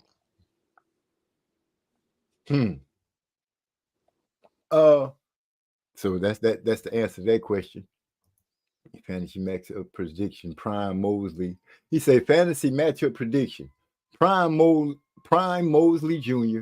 at 135 versus a Prime Javante at 135. Matchup. Who wins? I would have to go with Shane. I would go with Shane. You ain't gonna say why? He's a big longer fighter. High octane. He let his hands go a lot. He had that dog in him. And he could fight. I don't think a Tank would be able to get, because Mosley's gonna give it as good as he get it. You know, he wasn't gonna back down. He wasn't giving up no ground when he fought when he was young and in his prime. He was going at it.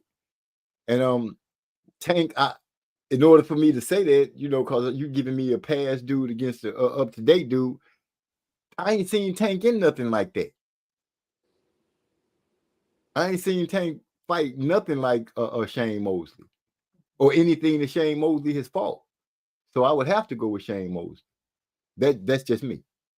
Yeah, nigga, that's an easy one for me. I'm taking Shane Mosley all day, every day, twice on Sunday, nigga, all day long. Give me Sugar Shane Mosley. That was one of my motherfucking heroes coming up, man. I had 4 of them. Floyd Mayweather Jr., Sugar Shane Mosley, James Lights Out Tony, Roy Jones Jr. We had some honorable mentions like Bernard Hopkins and stuff like that. But that was my fantastic four. I'm talking about if you want to know where you gonna see your boy Trey X on a Saturday night, if I ain't with my girl, you gonna catch me in front of the TV, nigga. And if I ain't there, I got the TV set to record the motherfucking fight. I used to have VHS tapes, nigga, a whole library full of fights. Yeah, that's how I was rolling back then. And I used to be on that Shane Mosley. Shane Mosley is an orthodox fighter, but he got one of the prettiest right hooks that I ever seen in the history of boxing. This is when he first moved to 147 from 135. I want to say this dude last name was Rivera. He was a tall Mexican guy. He had a hard head, man. It took Shane like 10 rounds to stop him. He was hitting this motherfucker with everything. And then they got into a sequence and Shane Mosley turned southpaw for a split second and hit him with a right hook. And it sounded vicious. Like the way that it thudded off the dude's head and his knees just buckled. Shane was just a bad motherfucker, man. I'm not taking no little bitty Tank Davis over no Shane Mosley. But I will say this, though. Tank Davis represents a very dangerous and tricky style. When you fight against a short, powerful, offensively gifted southpaw, that is a very hard matchup to go against. So it wouldn't be no walk in the park for Shane, but I just couldn't take him at 130. I couldn't take Tank over Shane at 135. A motherfucker that was like 30 and over 27 knockouts or something. So it ain't like it's a big power disparity. Because Shane Mosley had power too. You know what I'm saying? But I take Shane. Right. But there you go, Hyphy. He said, I hope I'm saying his name. Boychuk was turned down by Turkey. Looks like Turkey is trying to protect Virgil by all means. He might have had his reasons. I don't think he in the business protecting fighters, but that was a good one though. He seemed like he should have accepted that one. Maybe he's trying to get star power as well as just a good fight. Yeah, I don't know. Because the original opponent was Tim Tszyu. Oh, yeah. But Tim didn't heal up enough for him to have this fight? Nah, you still fucked up. He had a bad cut, man, against Fundora in a bad spot. Okay. So they saying he's not healed enough. Yeah, the doctor said he wasn't healed enough for sparring and shit. Oh, wow. Yeah, he needs to only let it just heal all the way through. Yeah. Yasser said Gil pushed him all the way to it. Oh, wait a minute. I got AI Meets in Music. He said, as Bud's biggest fan, I see a path for Madrimov to overwhelm him if he and his team are smart enough. Wow. Then he said, exceptional footwork is one of Bud's weaknesses. Madrimov has that, and he's bigger. He like more compact, like as far as the density, but he don't have the longer arms. He's not real tall. I think he only like 5'8" or something like that. So I think Crawford is big enough. It just I don't really like the layoff, even though it's a grade 1 layoff. He's moving up to a new weight class and stuff, so we don't know how he's gonna take the punches. It's like variables, it's question marks that we got to see answered. So it's kind of hard for me to stand up and stick my chest out and say, well, Crawford gonna do this and Crawford gonna do that. Well, it's some question marks, and that's part of the intrigue of the fight. Well, I can say this, given what Duquesne and I'm sorry, AI Meets in Music. Yeah, I know. I just want to use the name that he put up there. Shit, I'll stop. Oh, if he passes Madrimov with the tangibles that he has, then he's gonna be set for 154. If he can overcome his so-called weakness of good footwork by Madrimov, that'd be a plus to him.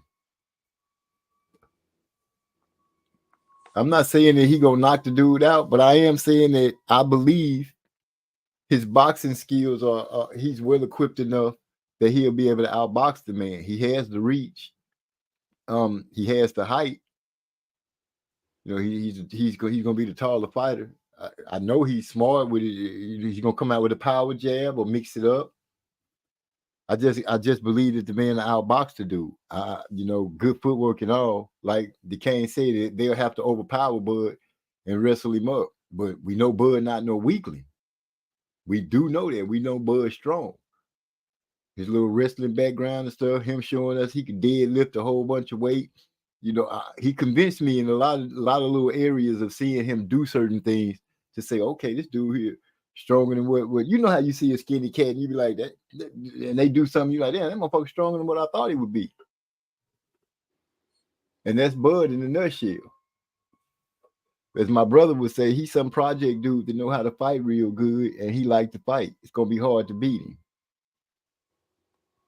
Yeah, I mean, all that's true, but at the same time, a lot of the perception that we have of him then came from one fight for the most part, from the Spence fight, because we wasn't talking like this before that.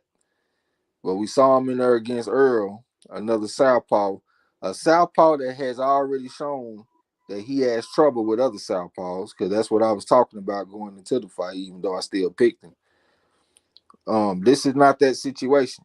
He's going into a fight with an orthodox fighter this time. And I actually think Madrimov could kick Earl ass, to be honest with you. Especially coming off a 17-month layoff, because that's what Earl was doing. So like the dynamics of the intangibles kind of change a little bit. Well, not the intangibles, but the variables. Because in the last fight, Crawford was the one that had a fight 6 months ago against Avenesian, and it was Earl coming off a 17-month layoff. Now it's Crawford coming off a year layoff, and his opponent is coming off a fight 5 months ago. You know what I'm saying? So it's a different dynamic, but I have seen that Crawford ass came off a layoff and won a fight before, so that's a good sign for him. But as far as timing and all that shit go, man, even if it's a grade 1 layoff, the timing is what you got to worry about. So I done already seen Crawford in the past have problems. Well, that motherfucking fan on that computer, nigga. It's a motherfucker, ain't it? Yeah, sound like a jet. Yeah, I done already seen Crawford in the past have a little problems early in fights, like when he downloading data. Sometimes his opponents is able to get off and land some shots. I think that's going to be a major moment in this fight. How is the beginning of the fight going to look? Is Crawford going to come in and have this motherfucker under control and tame early on? Or is Madrimov going to be able to get off while Crawford is downloading data? And is it going to take Crawford a few rounds to really gauge the dude and calibrate and then come how you want to come? You know what I'm saying? Because if that's the case, you know, I hope he don't get overwhelmed by Madrimov, especially early.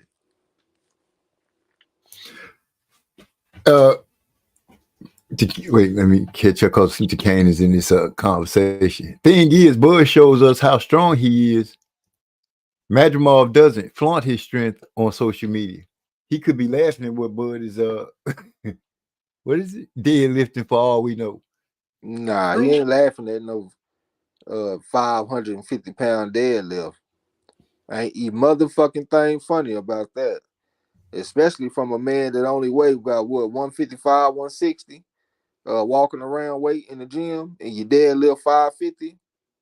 He ain't laughing at that. I guarantee he ain't laughing at that. And then he also put he is the naturally bigger man after all. But to speak on the naturally bigger man, there has been a lot of times that the naturally bigger man just don't get it done. We're not talking about a good big man beating a good little man. Because the little man is really the bigger man. Saying in Terrence, yeah, Madrimov comes from the higher weight class. Terrence is moving up to it, which kind of, in my opinion, would give Terrence some advantages. He'd be a little lighter. I would think he'd still be a little lighter on the feet, on his foot work. But DeCane saying that Madrimov has excellent footwork, which, if that's the case, that'd probably be one of the biggest tests for Bud, which would be a good test because footwork would allow Madrimov to get inside and try to overwhelm him. As DeCane had pointed out, if his team was smart, that's what they would try to do. The thing is, I believe Bud is adapt well enough. I think he fights well enough that he can offset that. He's not gonna let himself get wrapped up a lot where a person could just work him like that. I think he'll be setting traps, if anything. If Madrimov comes out and tries to get in on Bud, I think they'll figure it out quick that what they're trying to do, and I think that they'll be able to quickly turn that and counter it and be able to work off of it. I think that Bud to give ground, set traps, and let Madrimov end up running into something or get caught with something he don't see coming when he comes in. Man, Madrimov is like a fresher type guy too. I mean, because he ain't got as many professional fights for the wear and tear, and like he ain't been through the Crawford being at 135. That was not easy for him. You know what I'm saying? Like he had to go through a lot to make weight. Madrimov ain't had them experiences.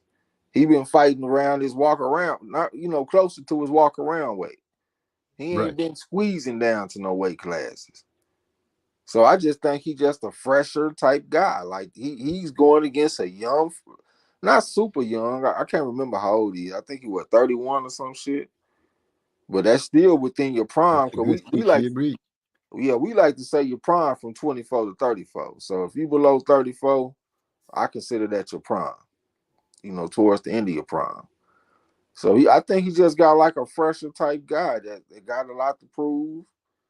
I think he got some favor with the Saudis and all that kind of shit.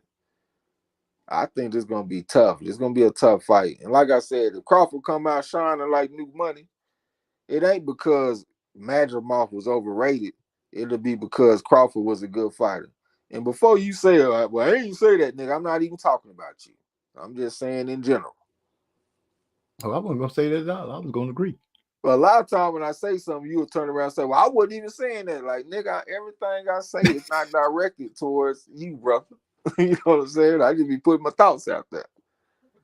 I feel y'all got to work on that. The conversation be different when it's on the screen. He said Madrimov was sparring with Bivol. This is coming from high. Wait, let me not skip over Yasser. Yasser said, all I do know is man's got wrestling background as well as their strength is different. Yeah, that's what I did say that, Bud got wrestling background. He's strong. The clinch thing, I just feel like he'll be able to get out of that. He's not going to I think he'll be aware of not letting Madrimov get inside to get off no body work and stuff like that, because that's a dangerous spot for him to be in. Unless you tenderize him for the first few rounds.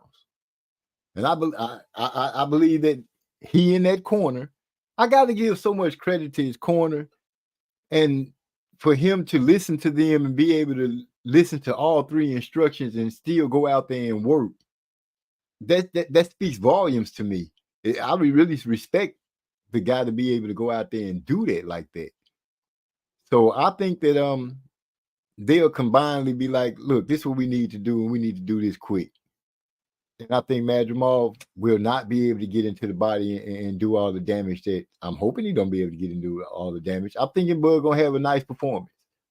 I think he's gonna have a nice performance. We're gonna really get a chance to see how good that corner is now, though. But they got some talent coming in now.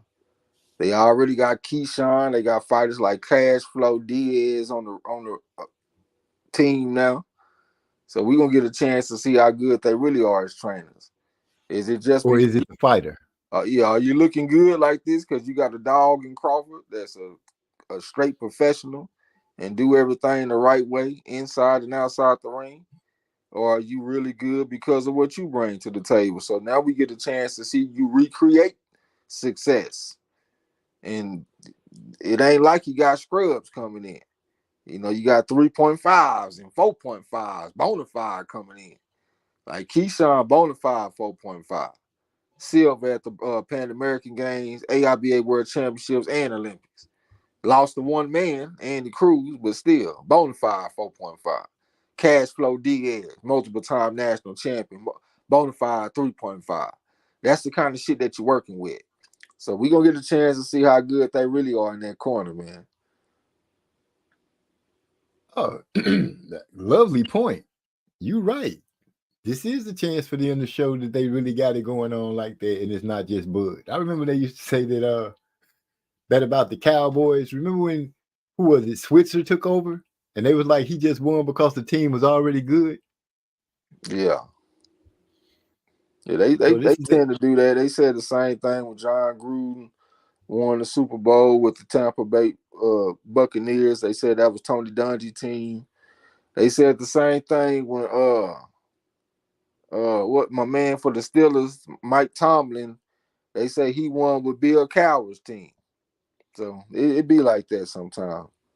Right. Hypey said Madrimov was sparring with Bivol, so he has experience against a better boxer than Terrence. Night, Bud. That's different though, because that's an orthodox fighter. Terrence Crawford more than likely gonna be southpaw. So if he gonna get some work in, I would like to see him get some work in with some high level southpaw. Yeah. Hypey wants to know your thoughts on your favorite fighter, Bam's great win.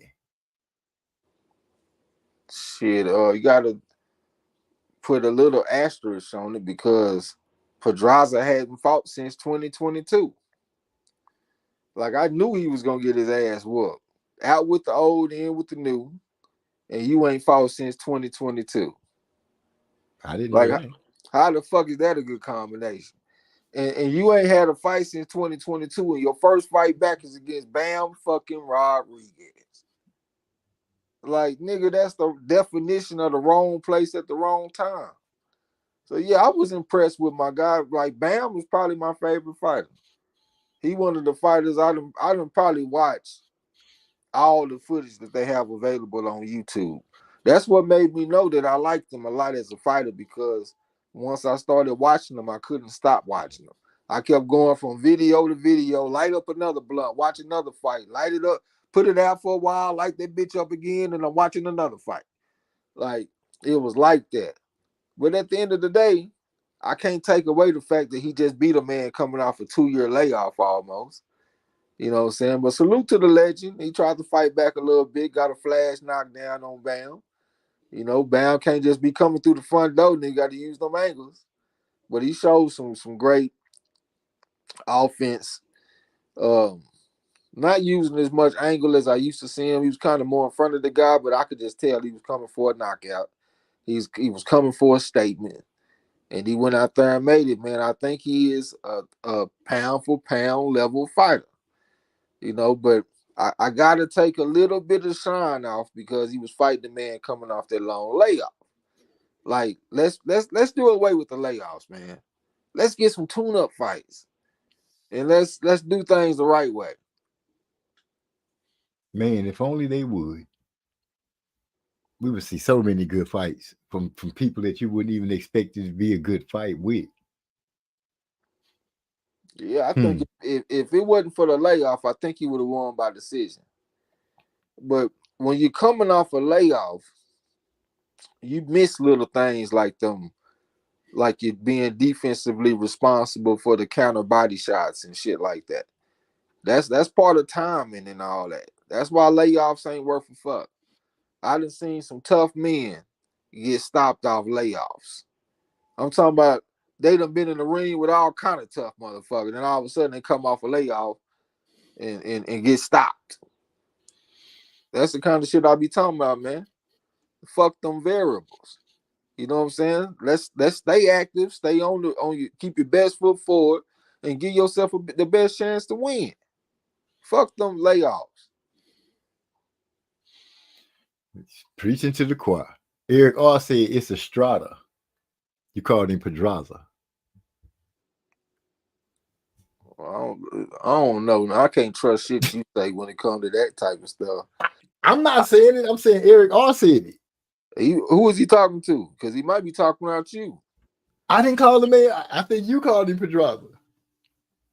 Well, if I have, it's probably because I've been talking to your ass too much. Because you fucked up on the man's name early. You didn't even know what his name was. Y'all was calling it. What was I calling it? I don't remember. What you call Earl? Earl dispense truth? I did. I did not. I'm gonna have to go back and listen to that one because when I saw you put that up in the chat, I was like, "What? Wait, I said that." Yeah. My bad. But yeah, Earl dispense truth. Y'all know I'm talking El Gallo. El Gallo. My boy said Earl dispense truth. Told that all up, didn't I? Yeah, you mean I'm like my boy Trey been killing me. He sent me the little mitts. I'm like, oh, so I'm trying to figure out, was I supposed to be Jim Jones hitting the mitts? What you mean? Oh, wait, when you shot that thing, say MZ on the mitt. Oh yeah, that was. I was like, wow. Even my wife was like, he looks terrible. Yeah, Jim Jones ain't got nothing. He ain't got himself shit with them boxing gloves on. I was just talking shit, fucking with you. I be cracking up. I enjoy it. I be laughing like a mug, especially the one with me and Big E. Oh boy, went to the stomach and then went to the chin. I was like, whoa. Oh boy tried to hit him and run. He was like, nah, let me hit you. And then he started off with that body shot. Bow, he looked just like the Nordic Nightmare when he fought against Kanaki. Bow, right hand to the body. Bow, right hand to the chin. Nigga, that's all she wrote. Yeah, you had me rolling like that. But when my wife said, he looks terrible, she took the cake. I was like, yeah, they say that's me, baby, on the mitts. And she was like, no, he looks terrible. Yeah, he ain't got nothing. Nothing. Now I can see why those dudes that jumped him and Cameron jumped over the gate and ran off and left that man. Who does that? Yeah, I don't know nothing about that, though. I ain't gonna lie. Yeah, it was some years ago that they had gotten to a fight and Cameron left that dude. And they was like, how y'all still close like that? This dude left you. Eric all laughing at the both of us. He said, how is T.O. the takeover? And y'all forgot to even talk about him. Actually, I spoke about T.O. earlier in the show, but to go deeper on it, I'm like, T.O. to me is not like that star dude. He's going to be more like that hard-nosed fighter. He will fight. He's going to give you what he got, and somehow he eke out the win. His complaining that he do after the fights is what gets me. I'm like, dude, just have your fights. You know what I'm saying? You didn't shine as big as you thought you was. He's not head and shoulders above the competition. He's just right there with him. And lately, in my opinion, he eking out wins. He telling people that they should go back down to certain weight classes. Hell, he might need to go back down. Yeah, but coming into the fight, Steve Claggett was massively underrated. Like, Claggett done been around the block a few times. He only been stopped once. And that was in a rematch, if I'm not mistaken. As a matter of fact, he got a fucking win over a bona fide 4 at that. A dude that fought at the AIBA World Championship twice. Claggett got an upset win over him. But he lost in a rematch, though. But I knew Claggett was going to come fight. I was telling motherfuckers in some chats. They were talking about, man, T.O. fight bums and cab drivers. I said, bro, just say that you a casual then, nigga. Like, every time they talk about fighters that they don't know who it is automatically a cab driver. Why don't you go do your fucking homework and go do your research on these fighters? That's what I was telling them. I knew that dude was going to come fight. Like, T.O., he one of them fighters like Shakur, in my opinion, because they don't have physical advantages. Both of them about 5'8" with a 68-inch reach. So they ain't got the height, they ain't got long arms. Like, they have a normal type of body.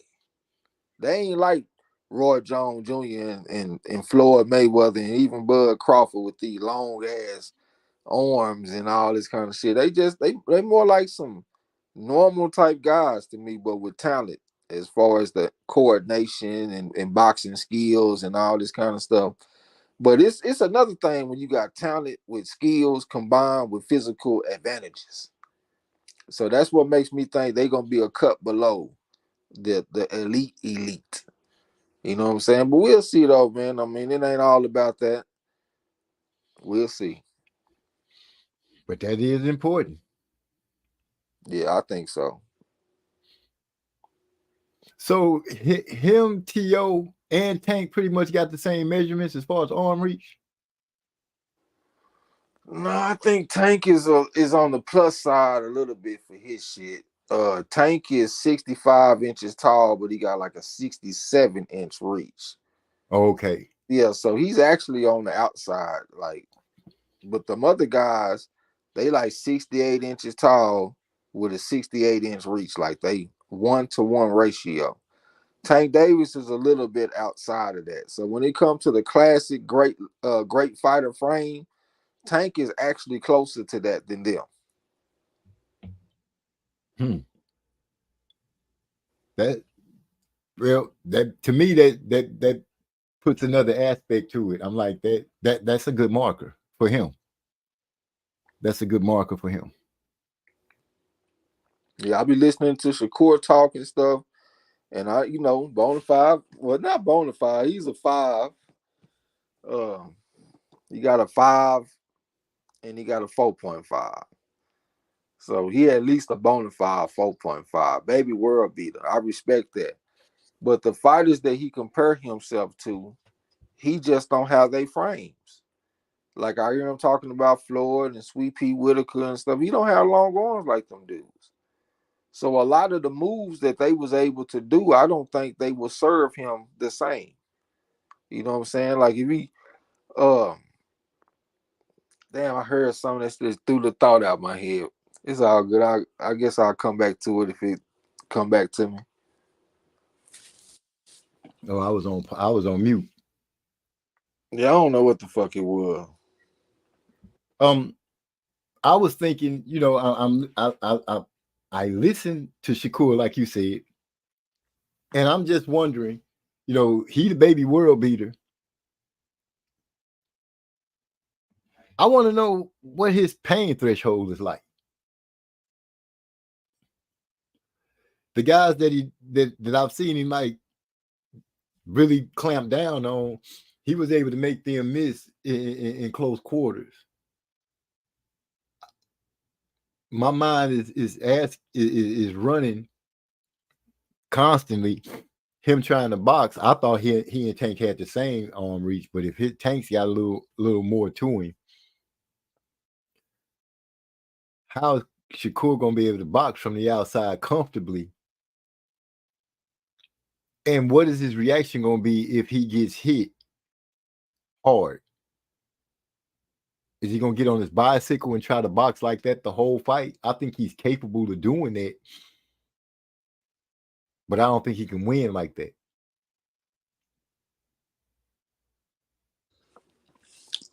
Yeah, I would feel a lot better for him if he had like a Crawford type of frame with them long arms and shit. Southpaw versus Southpaw. The motherfuckers exchanging jabs. He'll definitely have the advantage, but he ain't got that gift from God. Them long arms.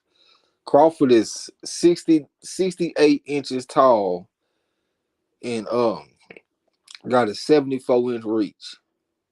Like, nigga, that's crazy. Mayweather was like 58 inches tall with a 72-inch reach. Well, 68. I keep on saying 58. I mean 68 inches tall with a 72-inch reach. And Crawford is 68 inches tall with a 74-inch reach. Like, that plays a part. We see how it played a part against Earl.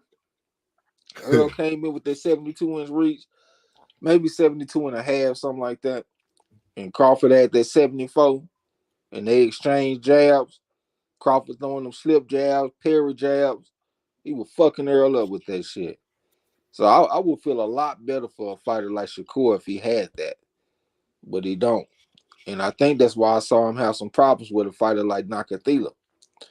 I think if he fought somebody like Alberto Puello, the dude that just beat Gary Antoine Russell, that would be very interesting. Even if I saw him fight against Michelle Rivera, I would like to see how that go. Because Rivera got some pretty long arms and he got a very sharp jab. I think that'll be interesting. But we'll see though, man. Got a fight coming up this weekend with a 4.5 coming off a year layoff, but it's still a test against a 4.5. So let's see how he looking this weekend. Yeah, this is his chance to right the ship. He already beat a 5. He beat Conceição. So he got to win over 5. He got to win over 4. He got to win over 3.5. Let's see if he keep the shit going. Right. Eric R said Tevin Farmer about to walk the plank this weekend. Who Tevin fight? Who? Tevin Farmer. I ain't seen no Farmer fight. I ain't seen no odds. I ain't seen it in the Champ Ross. I ain't seen no Tevin Farmer.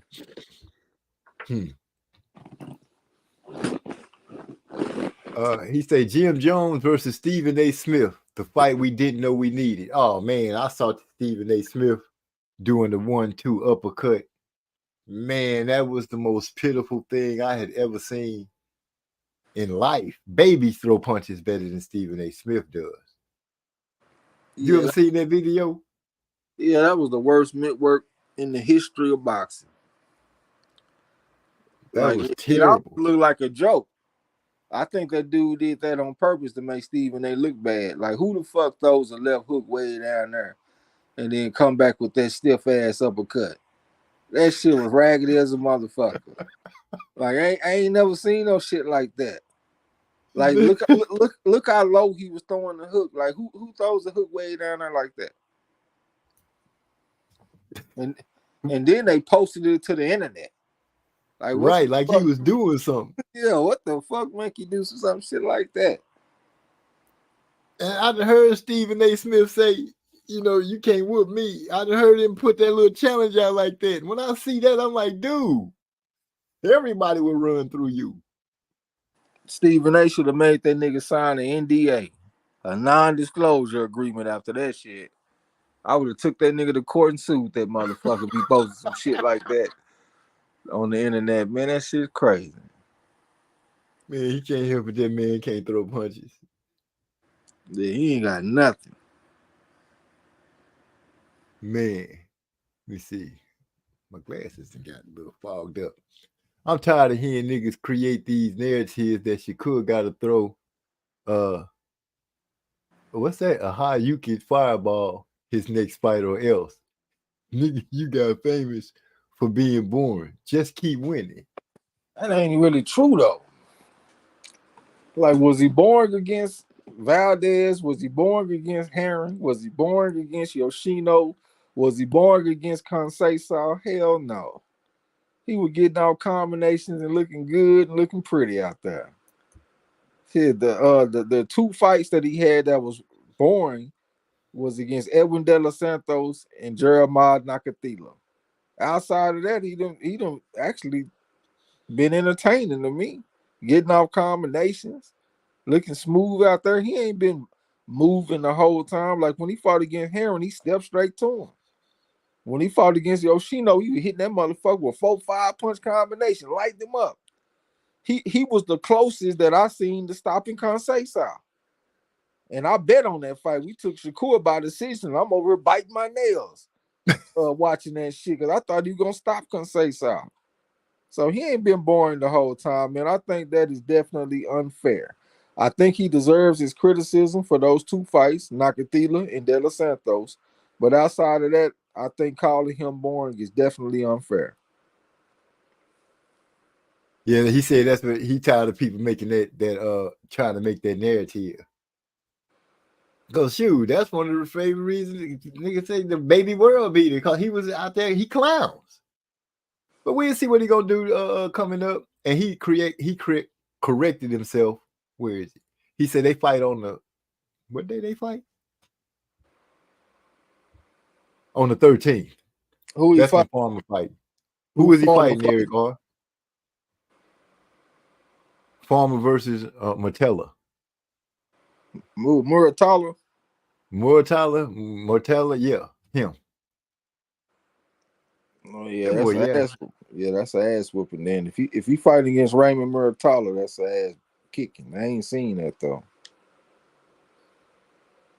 He has to say Stephen A. Smith got a mean nut shot. Yeah. That shit was raggedy as a roach, man. Straight aiming below the belt. He has to say Shakur is a well-rounded athlete. He's a boxer, track star, and a long jumper. And motherfucker Stephen A was throwing a 3-6, but they should have been called a 9-5. Because if you throwing punches like that, you need to get a job, nigga. Get you a 9-5. That shit that was raggedy as fuck. And slow. Man. But, you know, Steven said he got a job. He make a lot of money by talking about athletes. You can't even catch and shoot off that shit he was throwing. Yeah, that shit was raggedy.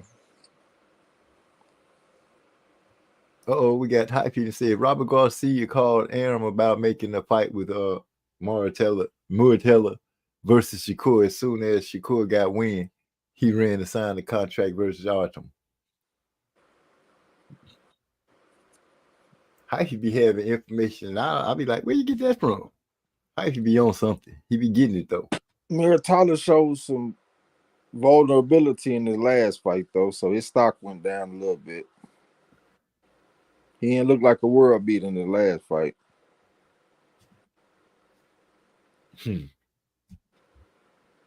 Well, it seemed like we didn't touch everything we could. I thought Decay was gonna come on and advertise this thing. Damn it! Next show, bro. I forgot. It just didn't hit me. I was supposed to have a marker going across about AI meets and music. But y'all check out his channel. He done took some he got some great ideas the way he put it up. He took Salt and Pepper and he went back to the 70s and found the Seasonettes and push it into a 70s R&B jam. Yeah. He turned in different songs like that. You name it, he put it together, and he's giving them all kind of different names, giving the artists different names. So we're gonna take a journey with him one day and get in a time machine and go back in time when he catch up with some of his people and check out the work they do. He got it was a group back there in the day that the Yin Yang twins got. Get low from the windows to the wall. Oh, they jamming, bro. They jamming. Hyphen enjoying the segment. What's going on, Hyphen? Yeah, hey, I got a question before you get off. What's that? All right, so I mean, if y'all look at this matchup on Saturday between Shakur and the Artem Harutyunyan, now obviously, you know, Harutyunyan, he's like, if you look at his style, it's kind of like a counterpunch and amateur style as well, coupled with Shakur. Do y'all feel like they match Shakur with this specific style because of Shakur making it known that he was going to test out free agency? So y'all feel like this is his punishment to lower his stock as he goes into free agency? You want to take that, bro? I was thinking they just wanted to fight because he got a common opponent with Frank Martin, so we can make a comparison. But he might be right. You know, I'm not the best when it comes to them type of politics type of shit. I don't know. I didn't know that. Has he been talking about leaving Top Rank? Yeah, he's made it public. A few weeks ago, when Lomachenko was fighting, he went on a rant on Twitter saying, you know, expressing how he said, Floyd said Top Rank was racist. Terrence said they was racist. And he said, I'm coming to see that it's true. And then he kept saying stuff like basically alluding to the fact that Lomachenko was like being rewarded fights and he was going to get big fights and he wasn't. And yeah, he was expressing his frustrations with Top Rank. And he definitely there was a time when Eddie Hearn expressed on Twitter that he would like to sign Shakur, and Shakur basically like put like a target reply alluding that he's interested. Well, all I can say is I hope he make the right move for himself. If it's a possibility that not being the Top Rank could get him in some fights that he really want to be in, then move around if that's what you think could happen. So you think I'm sorry, I'm added to it. Yeah, I think like so Aram is basically looking at it like if Shakur want to, you know, start acting out of line, I'm gonna just go ahead and lower his stock value as he goes into free agency, and that way, he'll have less leverage in free agency. If you're looking at business, I would guess so. Bob Arum is a lawyer. I wouldn't put it past that type of move if you're trying to keep an asset. But what really are they doing with Shakur? If he leaves, I'm pretty sure he got markability. It just depends on who he gets with. If Floyd gets his claws in it, then we're going to see a different thing. If Eddie Hearn gets his hands on him, I'm pretty sure we'll see some different things. It might open him up and get him on a Saudi Arabia card against a very good fight. Who knows? I forgot that other fight that's on that card next month is gonna be Andy Cruz versus Antonio Moran. That's a guy that's gonna fight back and give some rounds. So that's another fight on there. But before we left, man, I wanted to talk about a few fights this weekend. Like we got Johnny Fisher versus Alan Babish. That's gonna be a good one to check out. Johnny Fisher only got 10 amateur fights. Alan Babish was a multiple-time Croatian national champion. He was kind of hot on the come up and shit. That's the first bet that me and Yasser ever put down was him versus Adam Balski, and he went out there and won by decision. That was a 5-1 bet. Salute to your boy Trey X, you know what I'm saying? But that's gonna be a good one to look out for, man. Johnny Fisher versus Alan Babish. Babish did take a first round defeat to Lucas Rozansky in Poland in his last fight. He kind of got overwhelmed. This Johnny Fisher dude, he do seem like he got a little bit of talent. He just ain't got the experience in the amateur background. So I'm looking forward to that.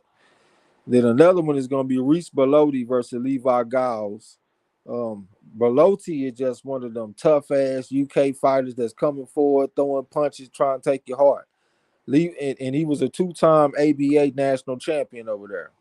That guy, Levi Giles, he won an elite championship in the UK. And he got some skills. They got him as a sizable underdog, but he definitely pretty slick. His only loss came to Michael Gomez Jr. In Michael Gomez Jr.'s backyard. And he lost a close fight. It was either a majority decision or maybe a split decision. But he came and fought a good fight, man. He a pretty slick guy. We got Daniel Jacobs versus Shane Mosley this weekend. Daniel Jacobs coming off a 2-year layoff. He ain't fought since he fought that motherfucker. Canelo? No, from Philadelphia, I think. I can't think of his name. The motherfucker real tough, man. He fought against Triple G, and his father was telling the coach was telling the father to stop the fight. He said, "Stop the fight. Your son is gonna die." When he was fighting against Triple G, but he tough though. Gabe Rosado. He ain't fought since he fought against Gabe Rosado. But that's a common opponent, though, because he had a tough fight against Gabe Rosado. But when Shane Mosley fought Gabe Rosado, it was a pretty wide decision, especially according to the fans. They had it like 91 to 99 or 90 to 100, some shit like that. They had a real wide for Shane Mosley Jr. The pedigree scale, Daniel Jacobs is above him, 137-7, and was a multiple-time national champion. Shane Mosley don't have that background, but now that Daniel Jacobs done slowed down, it seemed like Shane Mosley Jr. might have caught up to him a little bit. They opened dead even with the betting odds, -110, so that's 10/11 for both fighters opening. So the odds makers think this is close. And then another good one is going to be Alan Sanchez versus Louis Lopez. Louis Lopez is extremely tough. He's been off and up with some fighters that can punch, and he ain't going nowhere. But he got a slick guy, Alan Sanchez, and they got a common opponent. The guy beat Louis Lopez, but Alan Sanchez got the victory over him, so it looked like he might have the advantage. But he coming off a year layoff, though. But he one of them slick type guys.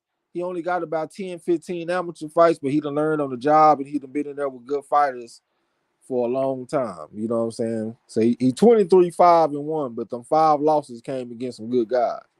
So of course we got Shakur Stevenson versus Hartunian. We got Oshaki Foster versus Robson Conceição. That's gonna be a real good one, man. We got a 3.5 going against a 5. Robson Conceição, the men in there with some good fighters. You already know Oscar Valdez, Shakur Stevenson, Emmanuel Navarrete, and I think he should have beat Navarrete. He has had one fight since the Navarrete fight, so he ain't coming off no layoff. Shockey Foster done been real active in shit himself. Mike was on the way to losing his last fight, but he pulled it out the fire, so salute to him. That was against Rocky Hernandez. Hernandez was winning, but he came and got the victory at the end of the fight. I won't be surprised if some politics come into play with Shockey in this fight, because Shockey, he's not the type of guy that's locked into one network. He move around to different networks and fight. So he making a stop in Top Rank. I won't be surprised if they unask him for that belt. You know what I'm saying? Because Constacao was a top ranked fighter, and I won't be surprised if he go out there and get the victory. This is a top ranked card, and yeah, this guy, I think he might have action. I would like to see him win and retire if he does win. So another one we got is Keyshawn Davis versus Miguel Madrimov. I can tell Top Rank want to get rounds this week. All that old showcase knockout shit, nah. That ain't just what you need when it comes to development. We need you to be in some tough fights, so that's what they got for their ass this weekend. Keyshawn versus Miguel Madrimov. Madrimov, another tough one. He went the distance against Steve Claggett. And as y'all can see, Steve Claggett stay on your ass like white on rice. Like he just putting that pressure on you. But this guy went the distance against him. 31-2 with 28 knockouts, so he can punch. I expect him to go some rounds with Keyshawn. As a matter of fact, we got a bet on the fight that they go over 8.5 rounds. So then we got William Foster III versus Everson Garcia. William Foster III is a 3 on the scale, 64-13 amateur record. He got a win over Edwin De Los Santos. Salute to him for that. Got a win over the guy from Philadelphia, Avery Sparrow. Avery Sparrow, one of them tough fighters, man, that you don't want to count out. You know what I'm saying? But William Foster III, he ain't like a real slick guy. He kind of crude a little bit with his approach, but he definitely got some talent about him. He got some toughness about him, a little bit of power. Very quality fighter. And the guy that he going against, Everson Garcia, he took the most devastating left hook knockout counter punch that I ever seen before in his last fight. I can't remember the name of the guy that he fought, but he hit this motherfucker with a check hook, one punch knockout. I'm talking about check hook, and that's all she wrote. He on the ground sleep. But he actually is a very good fighter, though, this Everson Garcia. He got knocked out in the first round, but he was 270-30 as an amateur, come from the Dominican Republic, 4 on the pedigree scale, fought international. He just got caught with a hard shot, and he was coming off a layoff. This time, he ain't coming off a layoff, so let's see what he going to do with William Foster III. That's a competitive fight. They got William Foster III as a 2-1 favorite, so it's pretty close. I'm looking forward to that one. So then we got Abdullah Mason coming back for another fight. Top Rank said, nigga, we gonna get you some rounds too. They got him in there with Luis LeBron. Luis LeBron done been in there with tough fighters, 25-1, but he done been in there with fighters that can punch, ain't never been knocked out or nothing like that. He gonna come and try to fight back, and we gonna get a chance to see Abdullah Mason in the step-up fight. That's what this is. He's gonna go get some rounds. So let's see what he looking like.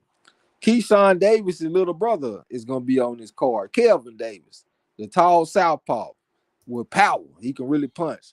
But they got him in there with a tough guy.